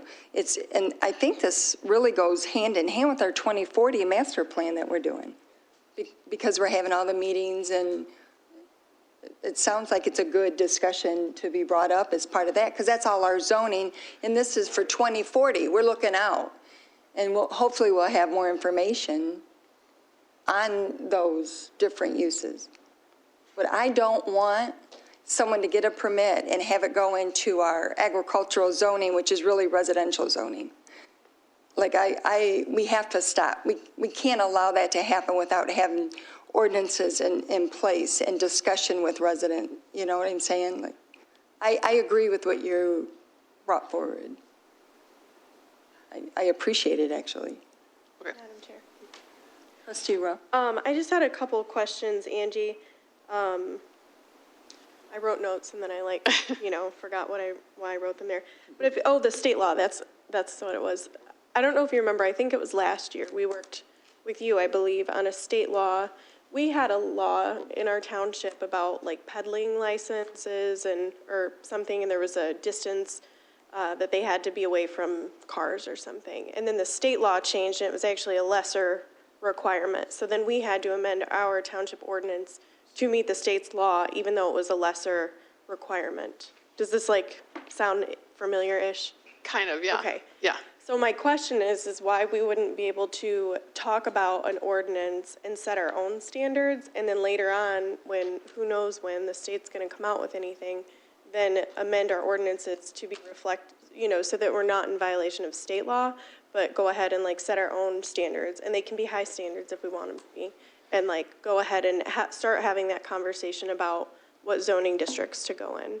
I guess my concern is that, again, this is my third year on this board, but in my opinion and history, I think it's really hard for us to marry something and then go through like the whole marriage counseling and divorce process with that ordinance and then come back to the table. Like, I'd rather start, with a blank slate, date, if you will, talk about, have discussions with our fellow board members and with you because you're so knowledgeable. And I also just want to say I really appreciate how measured you always are, but specifically in this situation, I appreciate that. But to just talk about like what we actually want as a township instead of like, and I think you said yourself that it was really unlikely that Laura would be issuing a license at any time soon.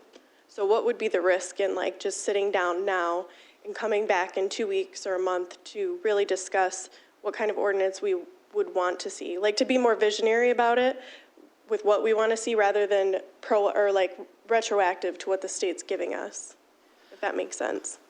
Well, from a practical standpoint, when, thinking about, well, what kind of regulations would the township want?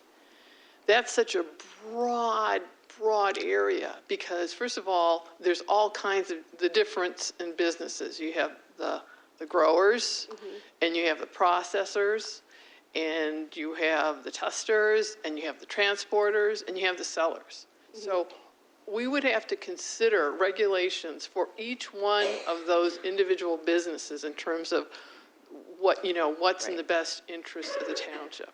And I personally, I don't know enough about processing marijuana to know, I know there's certain risks in terms of, this, that, and the other thing, but I really don't know anything that would be valuable, I think, in trying to draft regulations. And I think even Lara or the Bureau of Marijuana Regulation that's now been created, they're tasked with developing these rules and regulations, and that's not going to be easy for them as on a statewide basis. So having one single community trying to tackle all of that, and then on top of it, zoning, which is, again, that's a whole different subject matter, that's an awful lot to do.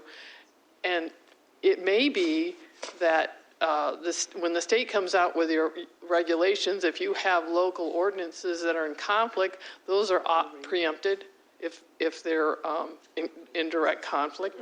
So, you've done all this work and potentially for naught because state regulations are different and they would supersede a local regulation.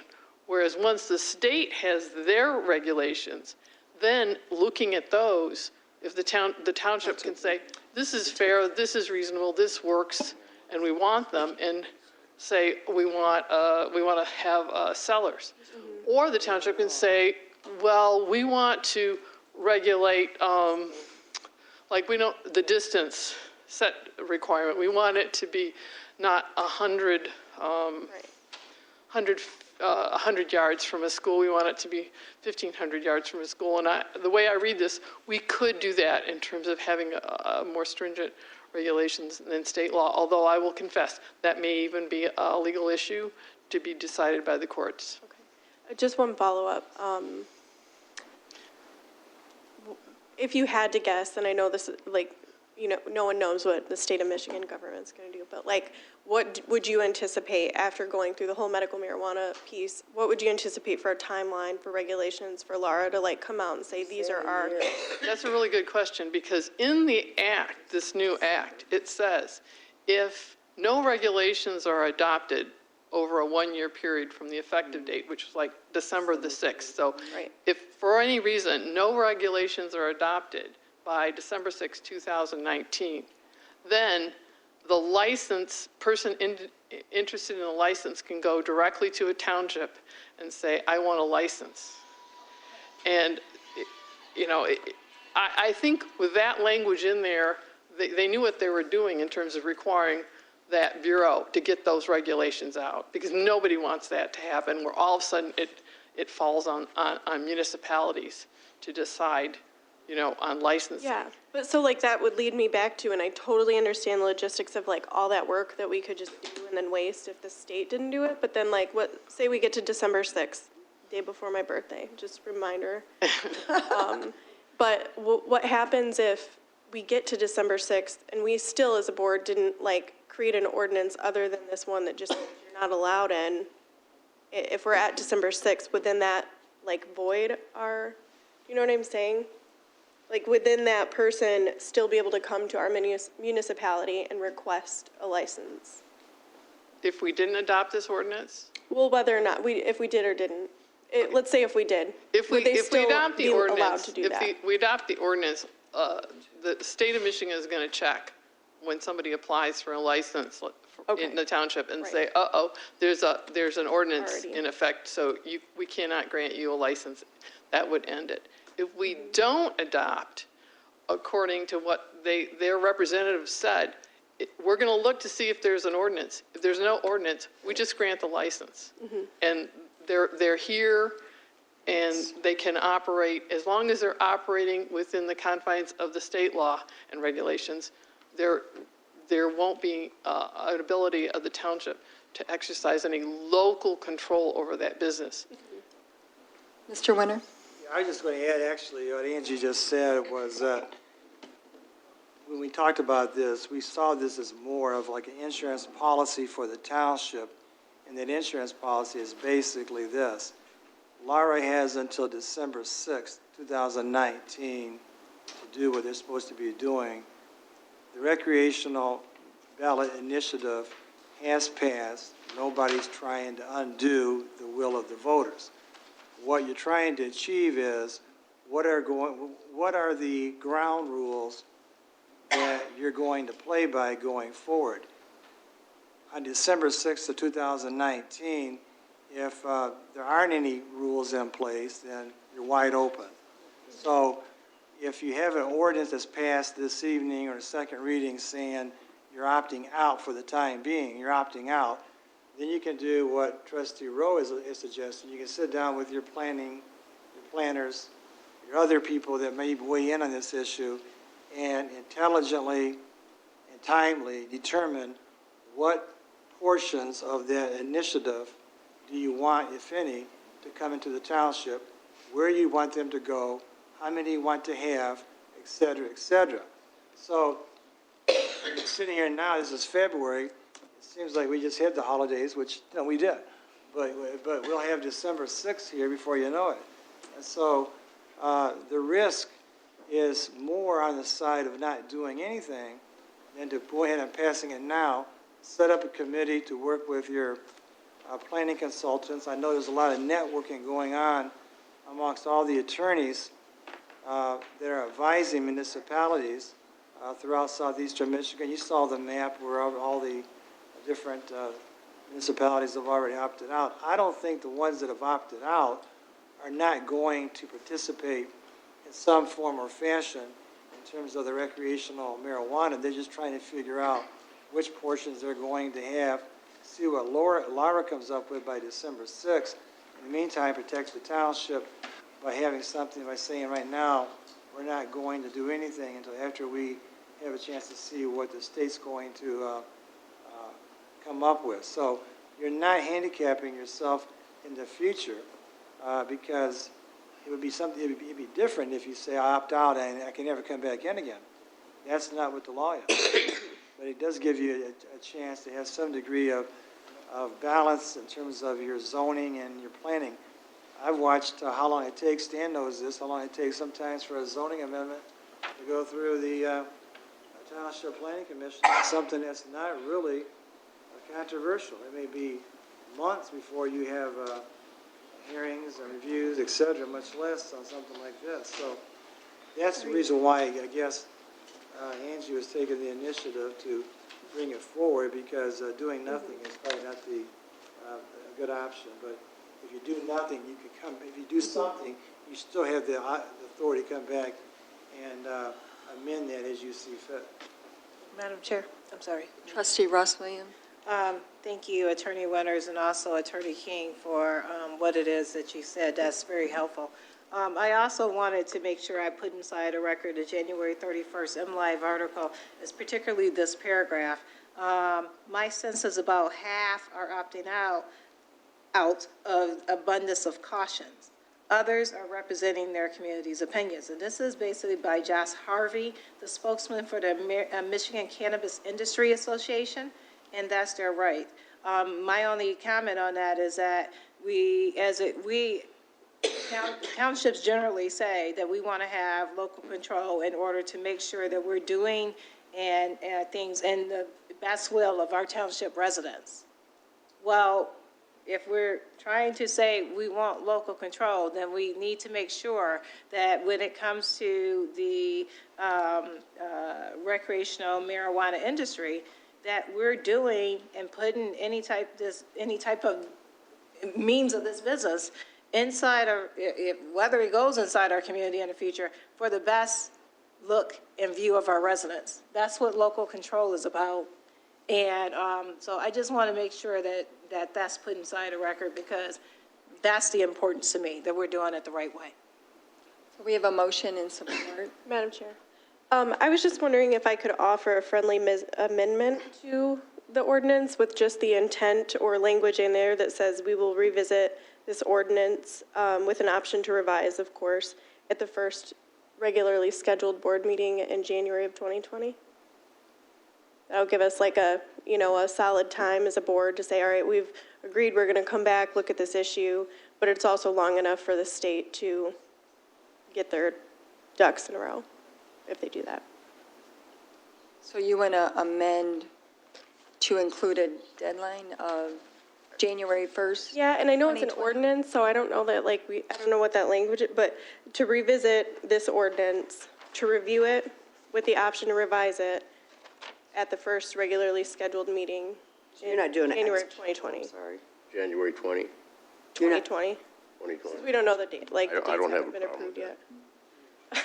Or no, they have been approved. Let's ask Attorney Winters. Yeah. Attorney Winters. I just want to make sure that you're not putting a sunset provision in that ordinance, because that would then, That's what I wanted to add. that would basically render the ordinance null and void. Right. So That is not my you intent. can actually do, almost a motion after the ordinance to do or something like that. But I just want to make sure that that's not going to be interpreted, because I see what you're saying. there is no limit to the creativity of attorneys when it comes to looking at any of these ordinances. And I'm telling you right now that I don't want anybody down the road to say, well, you really are creating a sunset provision by saying that this is that deadline.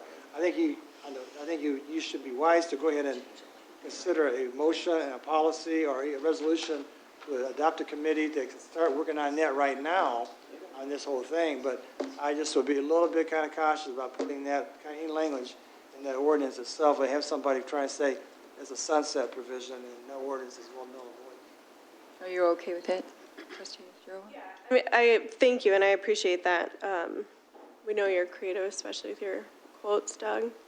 I don't doubt that other attorneys would do that. So, I mean, I guess that could just look like a separate motion after voting on this ordinance to even create, like, now Bring create. it back at the next meeting and have a full pack, you can, Yeah. I do think it's Because what I don't want to happen is I don't want to just like settle on this and have that be what it's going to be forever. No. That's not what, I don't believe that's what our residents want, and I've heard that like loud and clear. That's not what they want. So I just want to make sure that we don't like lose it. You know what I mean? Like just file it in the ordinance. Well, and I think the 2040 master plan is it's perfect as far as zoning for these types of uses to get the public input. I mean, it's perfect. I mean, it's visionary. 2040 is, I guess, and I just you guys can laugh at this, but like I'm a little biased about ordinances and like revisiting them for my chicken thing, like we just like forget about them and then they like kind of go with master plans but not.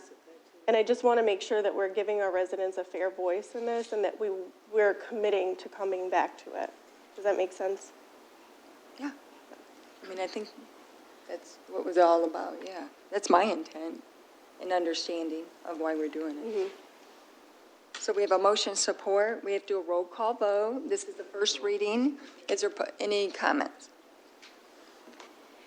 My name is Arloa Kaiser, live at 1421 Melvin Street, and my understanding is that at any point in time, once an ordinance is made, that if there's enough interest, that it can be changed, so that I agree with Doug, that not to put a time limit on it when we have to go back. I am opposed to recreational marijuana. A lot of people will not come and stand up and say that. The police officers are having problems with that in our community already. So I would appreciate you stopping them from coming in. And the state, yes, they can make whatever rules they want. But unfortunately, most of the people will not come to the board and say, I am opposed to it. And all it is how it got voted in, the recreational one, is because the young kids, they're going and voting for it, while the old fuddy-duddies are sitting home and will not get out and say no. And who wants a drugged-up group of people, not only booze, and on recreational marijuana? And I would hope that you would vote to not allow them. And you can always go look into it 2 years down the road. And my understanding, because if it is an ordinance, you can do that. You don't have to put a time frame on it. Thank you. Thank you, Ms. Kaiser. Hello there. Andrea Pierce, 1188 Juneau. I think that you really should consider not putting a strict ordinance on this, because 2/3 of your county here voted for marijuana. And I know the rumor is that old fuddy-duddies did it. I voted. Okay, old fuddy-duddy, here we go. But I don't see anything wrong with recreational marijuana. I mean, it's healthy for us. It's better than sneaking around and getting the stuff that's mixed up with all of the poisons, you know. I think if it's handled in a correct way, we have other states, not just cities and counties and townships, we have other states that have written ordinances that are selling it and growing it, transporting it, and it's not, I haven't heard of any crazy people taking over the states yet. I have heard they have better roads. They've got more income coming into these states that have recreational marijuana. You might want to look that up. It's an increase the boom of the money coming in, which I think in this town we could really use. So consider that. I wouldn't make a strict anything, because as soon as it hits the internet, that might blow it up, because people really, really want it. We voted for it. It's the law now. They're working out their legalities of it, because I really don't think that the government expected it to pass, but it did. And we're going to have to work with that, and we're going to have to live with that, and we're going to have to make it accessible. Thank you.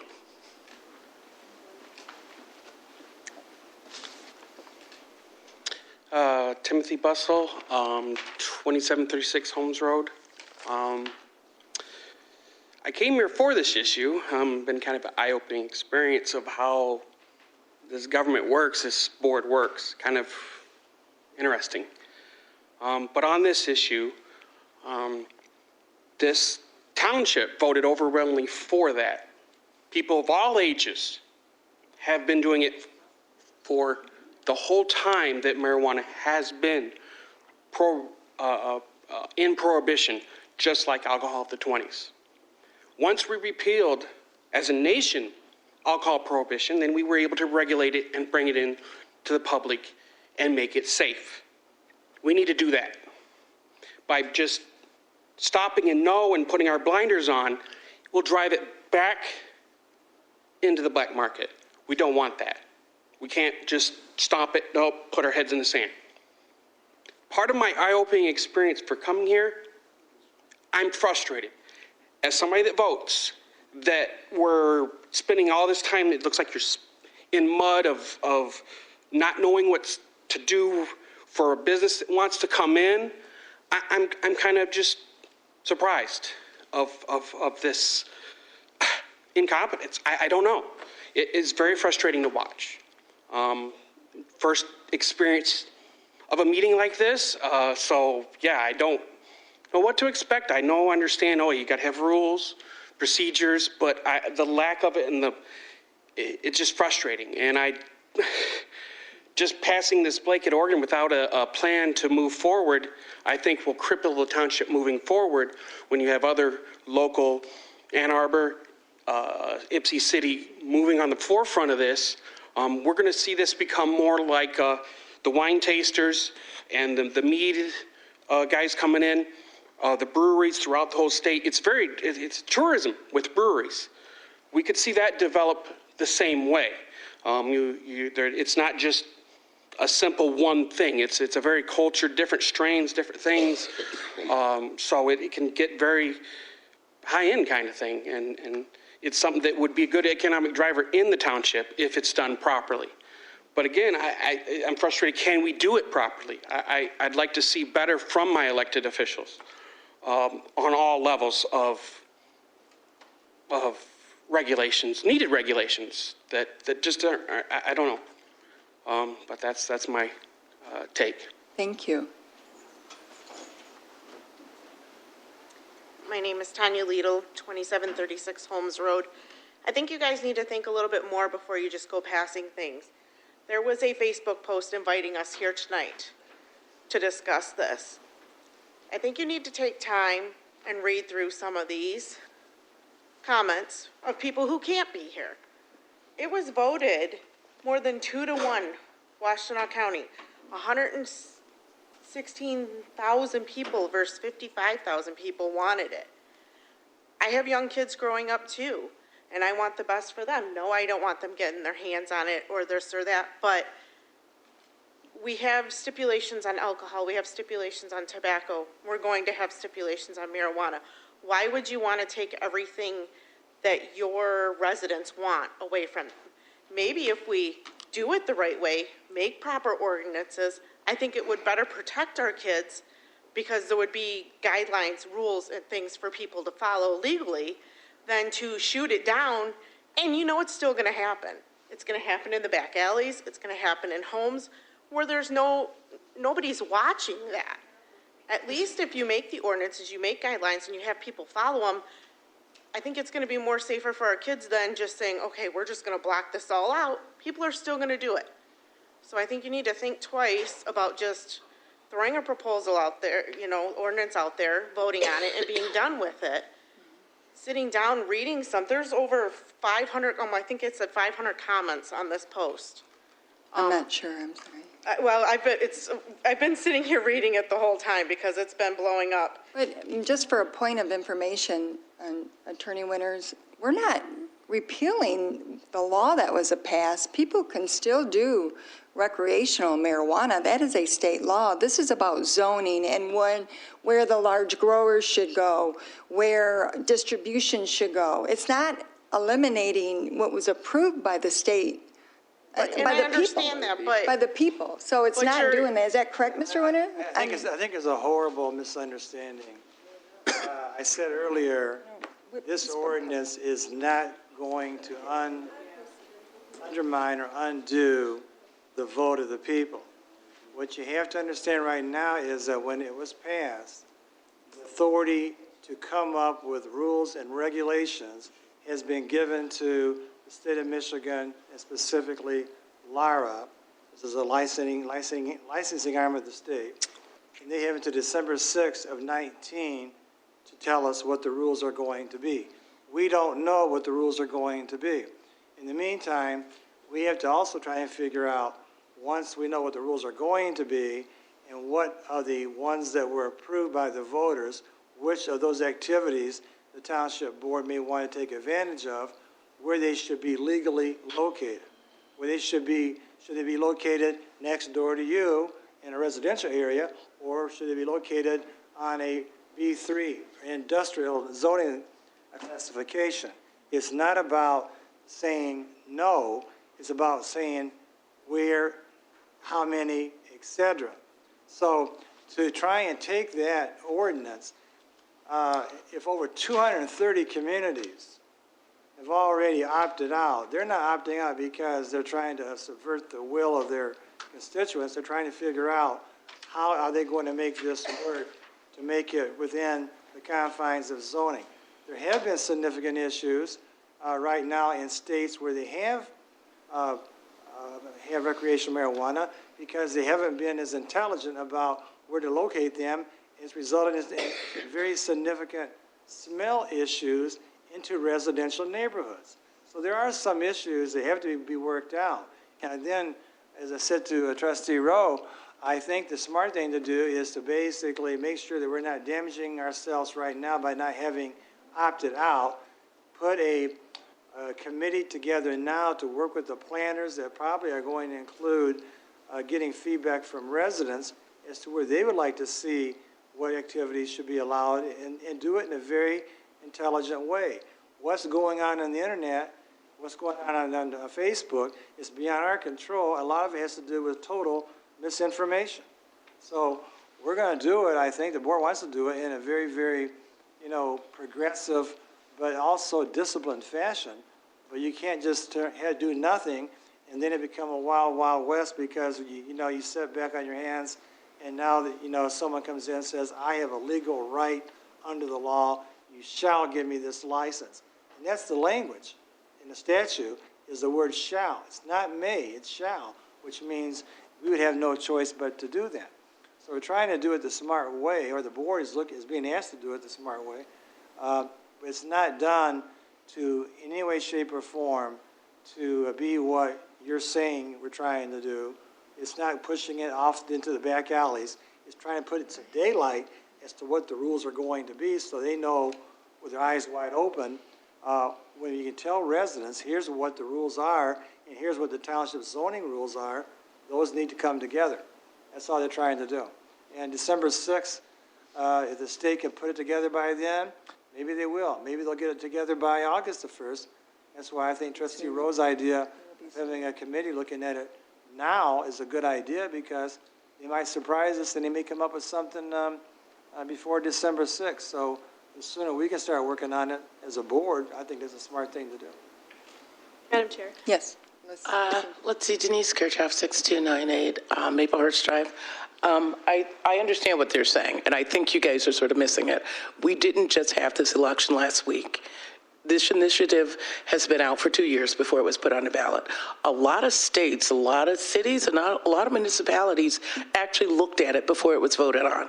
Once this was voted on, there were cities who had already, before it was voted on, there were cities who started exploratory committees.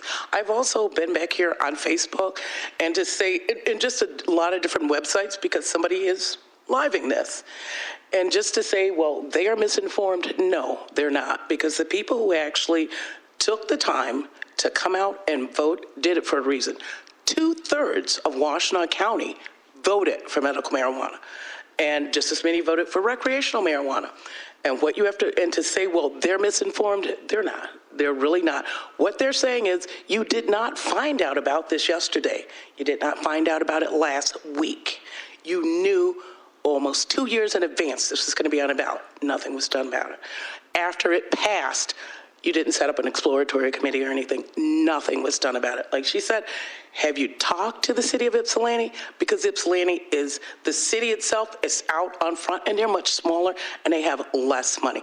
There are other municipalities that are doing that. So people have been hearing what you guys have been saying and they've actually been watching, going through, reading, because I just, on all these different ones, like you say, there's one where there's over 3,000 people watch this. Watched her talk. She was like, you'd be surprised. And a lot of people heard your January 19th and they were just like, well, let's just see if you're around then. I'm just telling you, there are tons of websites out there where people are going and looking at this because they've taken their time to get the information. Their frustration is, it's February and you don't even have an exploratory committee. When did this pass? November. Once again, all I'm seeing people saying, it's February. Madam Chair, just a clarification in regards to how Michigan law goes. May we hear from the resident? Yeah, sure. I'm sorry. I'd like to hear residents. Yeah. Linda Mealing, I live at 597 Eugene. And I'd just like to say, I voted against it. And I'm here and it passed. This is where we're at. So where am I at with this now? I'm scared to think that statistics show, even though we have gone past and you know, we have where you can buy liquor now, people are still getting killed in accidents because of a drunk driver. And those things are going to happen. So those are the things that scare me. Even though it's passed, doesn't mean that there's other people that are not concerned about the safety, not only of me, but the safety of my children and being influenced, being in a place that this is going to be. I think we do need to look at trying to make it safe for everyone in some way. To just sit back and say it's passed, it's going to be, but still we need to think about what's the safety for everyone. Thank you. Okay, thank you. Other? Yes, Hi, ma'am. everyone. I just wanted to say thank you to Heather for posting it in the Facebook group. I think it's really important because someone like myself who doesn't usually come to meetings like this, like he said, this is my first time, I have the opportunity to do so. I'm new to the area, so I didn't really know how to get involved in this process, so thank you. One thing that someone had mentioned was she was talking about the income that this business could bring. I just wanted to say, from a social work standpoint, Washtenaw County's school, Ypsilanti School District, is the lowest ranked school district in Washtenaw County. Bringing a business like this could be impactful to our school district and having that income, because I do believe that the bill that was passed said that a lot of the money would go towards the school districts. So that's something that's really important to think about, and thank you for trying to represent our community, because there are a lot of us who don't come to meetings or maybe have a fear or don't have the knowledge that would like to say that this is something that we would like to see in our community. We would like to see these businesses, and these people are going to be using marijuana recreationally anyway, so I think it's progressive to have these types of things in our community. And what was your name? I'm sorry. Christina. Thank you. Madam Chair. Christina Watt. Christina Watt, I didn't get your last name. Wagner. Wagner? Weidel. Wido. Can you spell it? Yeah, W-I-D-O. Thank you. Oh, that's easy. Yes. Madam Chair. Okay, I'll finish my piece, Monica, and then I'll be done. But I just wanted, like I did post it on Facebook, because again, I think it's important that we hear from people, and that like you were saying, you wouldn't have known otherwise. And no matter what your stance is on this issue, it's important that our community is engaged and knows what's going on, because we just don't. Frankly, as a community and as a generation, we just stick our heads in the sand and read Facebook things. But it works, you're all here, so thank you for coming. And I wanted to say also thank you to Mrs. Mealing and Mrs. Kaiser for also sharing your opinions, even though they're not, the popular vote today. But I know that we can count on both of you to share that.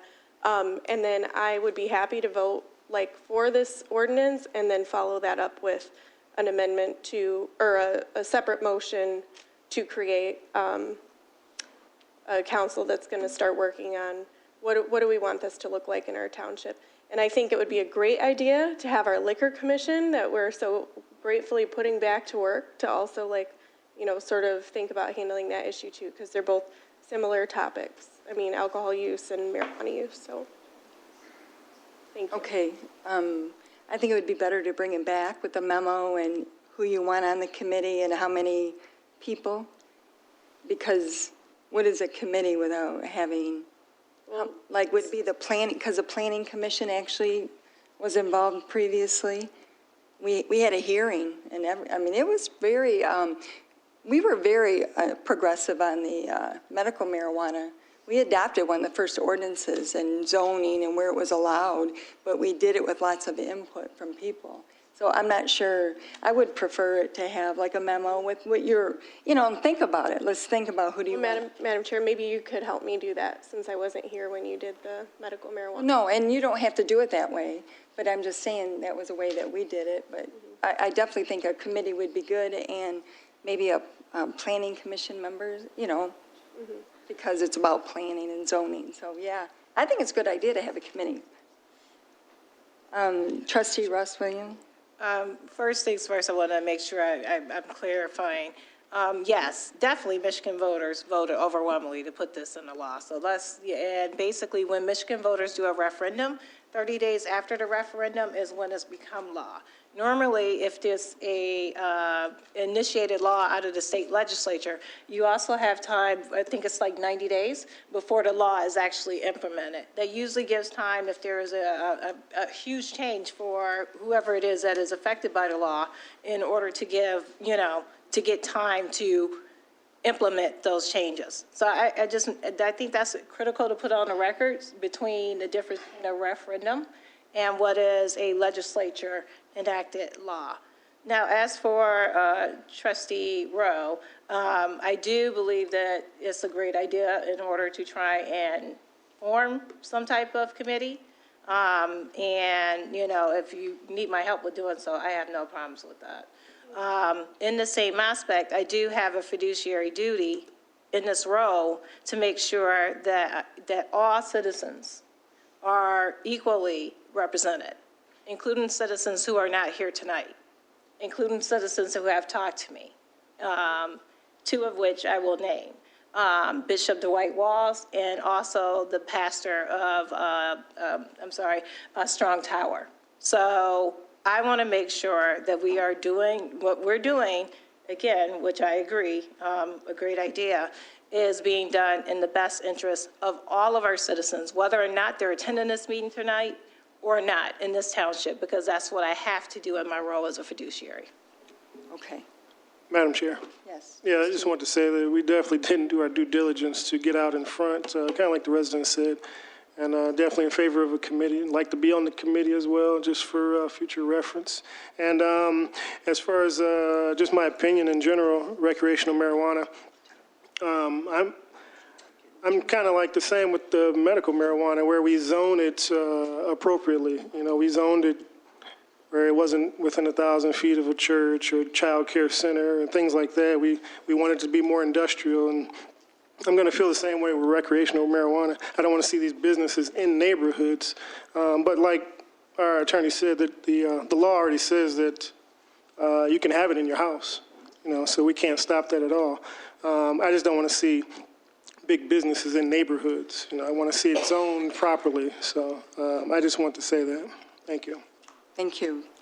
All right, so we have Clerk Rowe. I've been waiting patiently. Yes, you have, Clerk Rowe. I know, first of all, we need to make sure that we get this block off our computers because we can't search any marijuana websites on the township. Okay.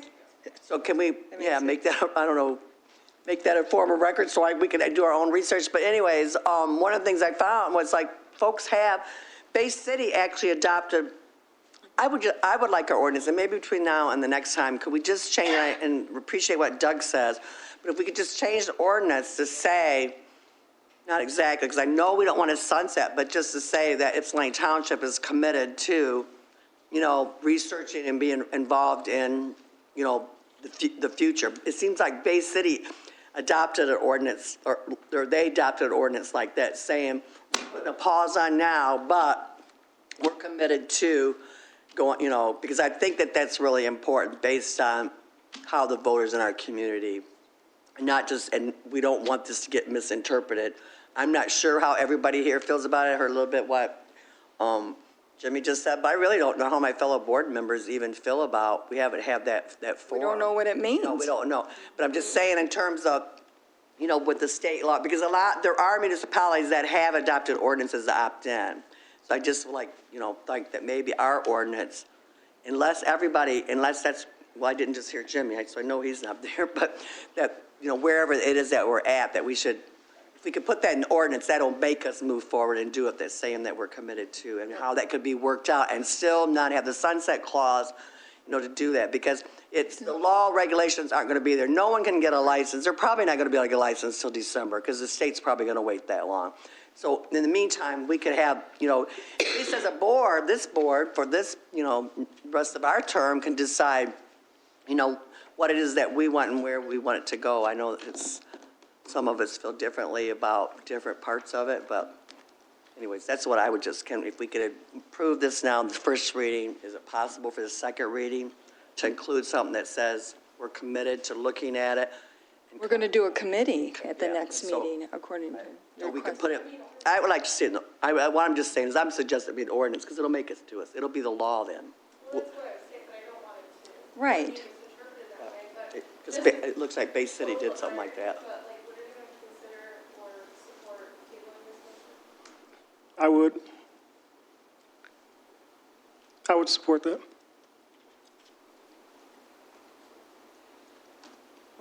Well, no. What does that mean? Someone make a motion or not? I'm sorry, I never do that. That's Karen, not me. I'd like to make a motion to table this agenda item until further direction from the board. Support. We have a motion support. When you have a motion support, there's no discussion. We're going to do a roll call vote. Gerald Rowe? Yes. Eldridge? Yes. Ross Williams? Yes. Lovejoy Rowe? Yes. Doe? No. Wilson? Yes. Stumbo votes yes. So that was just tabled. I did have one question, though, if you guys don't mind. Because I'm new, I don't come very often, and, I'm learning. So I was just wondering, when you have a committee made for this, or any other committees, are residents able to come to the meetings and be part of the committees? Oh, yeah. Or is it just you guys? Oh, yeah, it's public. All right, awesome, that's good to know. Yeah. I didn't, so thank you. Yeah, no, that's a good question. You can talk on anything, either in The next item on the agenda is request approval of the agreement with Washtenaw County for sub-award of federal financial assistance for funding for improvements to Foley Avenue, and the attorney has reviewed and approved it. So moved. Support. There's a motion and support. Mr. Winters, do you have any comments? There was one condition that it be ADA compliant and that assurance is given.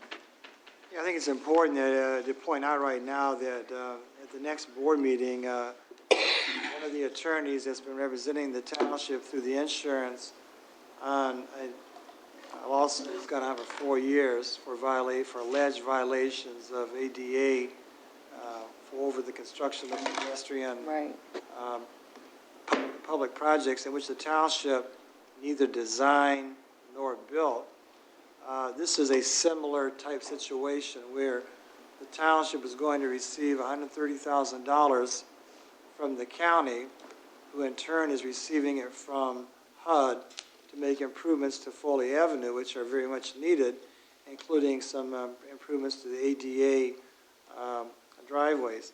All that I've requested of the road commission and everybody involved is that they try to at least make it clear that whoever is going to be doing the construction work have their insurance carrier agree to hold the township harmless and indemnify us if someone down the road, which will probably be this attorney in the case we've been talking about for 4 years, decides to challenge that the ADA component was not built according to standards.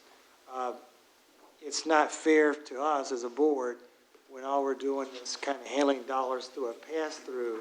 We have to expend resources and dollars something in which the contractors or the engineers are going to be designing and building. And what I'm trying to say is we have to try and make sure that we've learned from previous lawsuits that we try and protect ourselves going forward. So I did put that in writing to the road commission, and I also put in writing to this board that I'm hoping that they will incorporate that requirement into this contract so that we're not talking about this situation 4 years from now as being part of an ongoing lawsuit.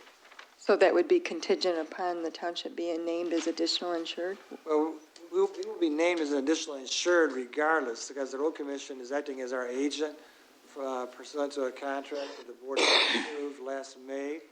I'm just asking them to go one step further and to actually obtain the clarity in the insurance language that we are also indemnified from any specific lawsuits that take aim at noncompliance with the ADA. Because again, we're not building it, we're not designing it, we're simply taking money and passing it through.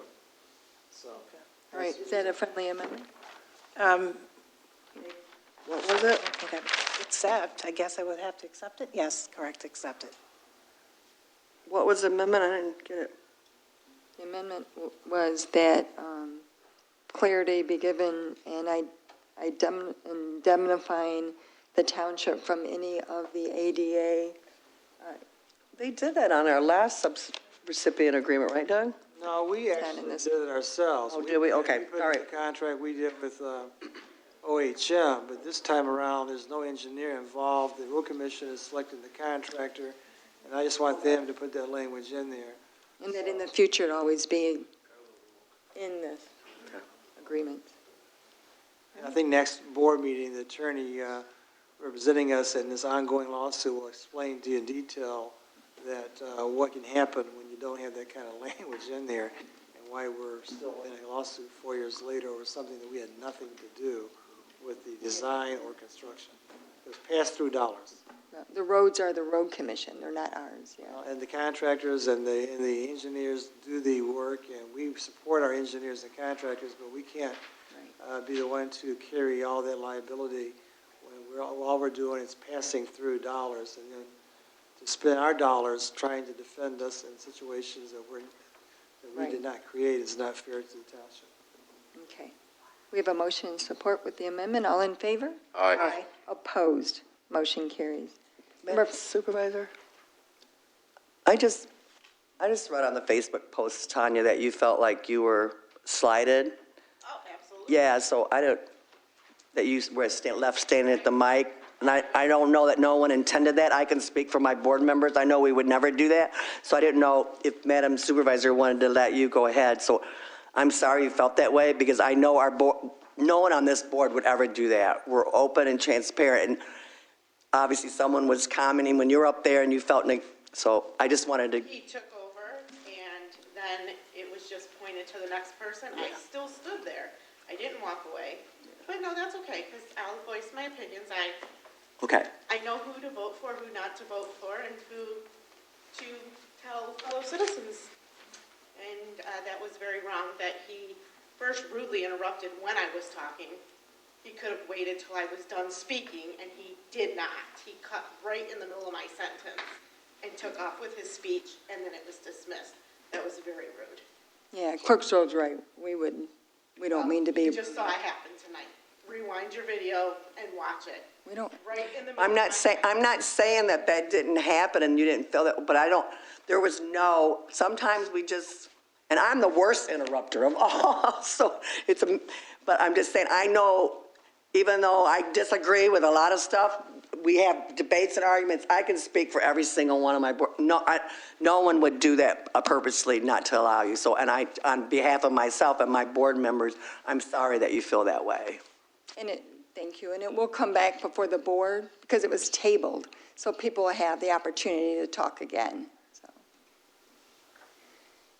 The next item on the agenda is a request to approve settlement agreement and mutual release between Ypsilanti Township, Ypsilanti Community Utility Authority, and Trenchless Solutions and JA Utilities. So move we approve that agreement and allow us to sign it? Motion Rose, support Doe to approve the agreement. It's a settlement agreement. YCUA also approved it. Any questions or comments on the agreement? Hearing none, all in favor? Aye. Opposed? Motion carries. Number 5 is a request to approve a professional service contract with Bar Engineering to assist the hydro operations in completing the 5-year emergency action plan functional exercise and report as required by the Federal Energy Regulatory Commission in the amount of $26,000, which is budgeted in line item 252-252-000-801-000, contingent upon attorney approval. Support. Motion Rowe, support Gerald Rowe. Questions or comment? All in favor? Aye. Opposed? Motion carries. Number 6 is request approval agreement with Washtenaw County for services in relation to reimagining Washtenaw for years 2019 and 2020 in the amount of $3,000 per year, budgeted in line item 101-956-000-801-000. Move to approve. Support. Motion Ross Williams, support Gerald Rowe to approve.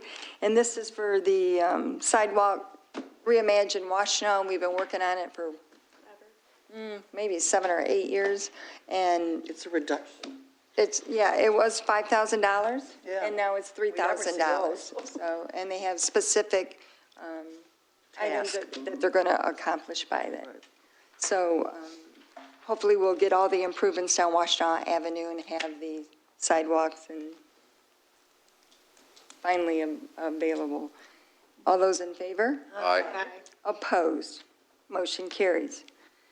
The next item is a request to approve the agreement with Issue Media Group for on-the-ground program 2019 in the amount of $12,000, which is budgeted in line item 101-956-000-801-000. So moved. Support. Motion Rowe, support Gerald Rowe. This, Trustee Rowe, Gerald. It's okay. I was just going to say that recently the Concentrate Media, they've been really doing some great pieces on our community, which is exciting to see since last year was the first time that we approved this. This will be our renewal. Yeah, this is our second year. So it's good to have news about our community for once. Madam Chair. I also want to thank yourself, actually, for meeting with members of the proprietor on Concentrate. I think it's been almost like now, give or take about 7 months ago, along with myself, and I think maybe it was another board member, I'm not really sure, but it's been a while. And since that point, and we expressed some things that, we would like to see as a board and as a community in regards to local coverage, they have stepped up. So I just wanted to make sure that was put on the record, that, that they have stepped up, and I'm very thankful for them doing so after asking. Any other questions or comments? Hearing none, all in favor? Aye. Aye. Opposed? Motion carried. Number 8 is a request to approve the retainer agreement with governmental consultant services for years 2019, 20, and 2021, budget in line item 101-101-000-801-000. Move to approve. Support. Motion Doe, support Wilson to approve it. This is a 3% increase for each year. Any questions or comment? All in favor? Aye. Opposed? Motion carried. The next item on the agenda is a request to accept a donation of a bike stand from Friends of the Border to Border Trail to be located at Loon Feather Park. Move to approve. Support. Motion Ross Williams, support Gerald Rowe to approve this. It's our first bike stand that'll have air available for bikers. It's a park off of Grove Road, and it was actually donated to the township. Park Commission formally accepted it and asked that we also formally accept it. So it's our first one. So we have to get it installed, but it's exciting to have more opportunities for people to bike. It's like the number one issue is walkability and biking in the township. So this is good news. All in favor? Aye. Opposed? Motion carries. The next item is request of Mike Rezet, OCS Director, for authorization to seek legal action if necessary to abate the public nuisance for property located at 8734 Lily Drive in the amount of $10,000, which is budgeted in line item 101-950-000-801-023. Move to approve. Support. Motion Doe, support Gerald Rowe. In the packet, explain why we're asking for this public nuisance. When we do this, we try to meet and get compliance. Going to court is the last option. But I think, is this one where the water was pouring out of it? Yeah, this is the ice box type situation where Yeah. the mortgage companies allow the property to not become winterized, the water pipes have burst, and water was pouring out of the garage, and neighbors, police responded to it. So, all those in favor? Aye. Opposed? Motion carries. The next item is the 2019 contracts and renewals list. So approve, motion to approve the list. Support. Motion Rose, support Ross Williams. We do this every year to approve the contracts for services for people in the township that we do business with. Any questions or comment? Hearing none, all in favor? Aye. Opposed? Motion carries. Number 12 is a budget amendment. Clerk Rowe? I would so move to amend the 2019 budget number 2 to increase the general fund by $28,637, and that was for the Civic Center roof amendment that we did earlier, or change order, to $9,509,856, and approve the line item changes as outlined, and to increase the building department fund by $15,682, and that's for a PTO payout, to $885,878, and approve the line item changes as outlined. And so move that budget amendment. Support. Motion Rose, support Doe to approve the budget amendment. Is there questions or comments on that? Hearing none, all in favor? Aye. Opposed? Motion carried. Oh, you're welcome. No problem. There's no other business. Motion to adjourn. So, Motion support. Doe, support Rowe. All in favor? Aye. Meeting adjourned. The meeting adjourned at, what is that, 9:43. Thank you. Did everybody sign the proclamation?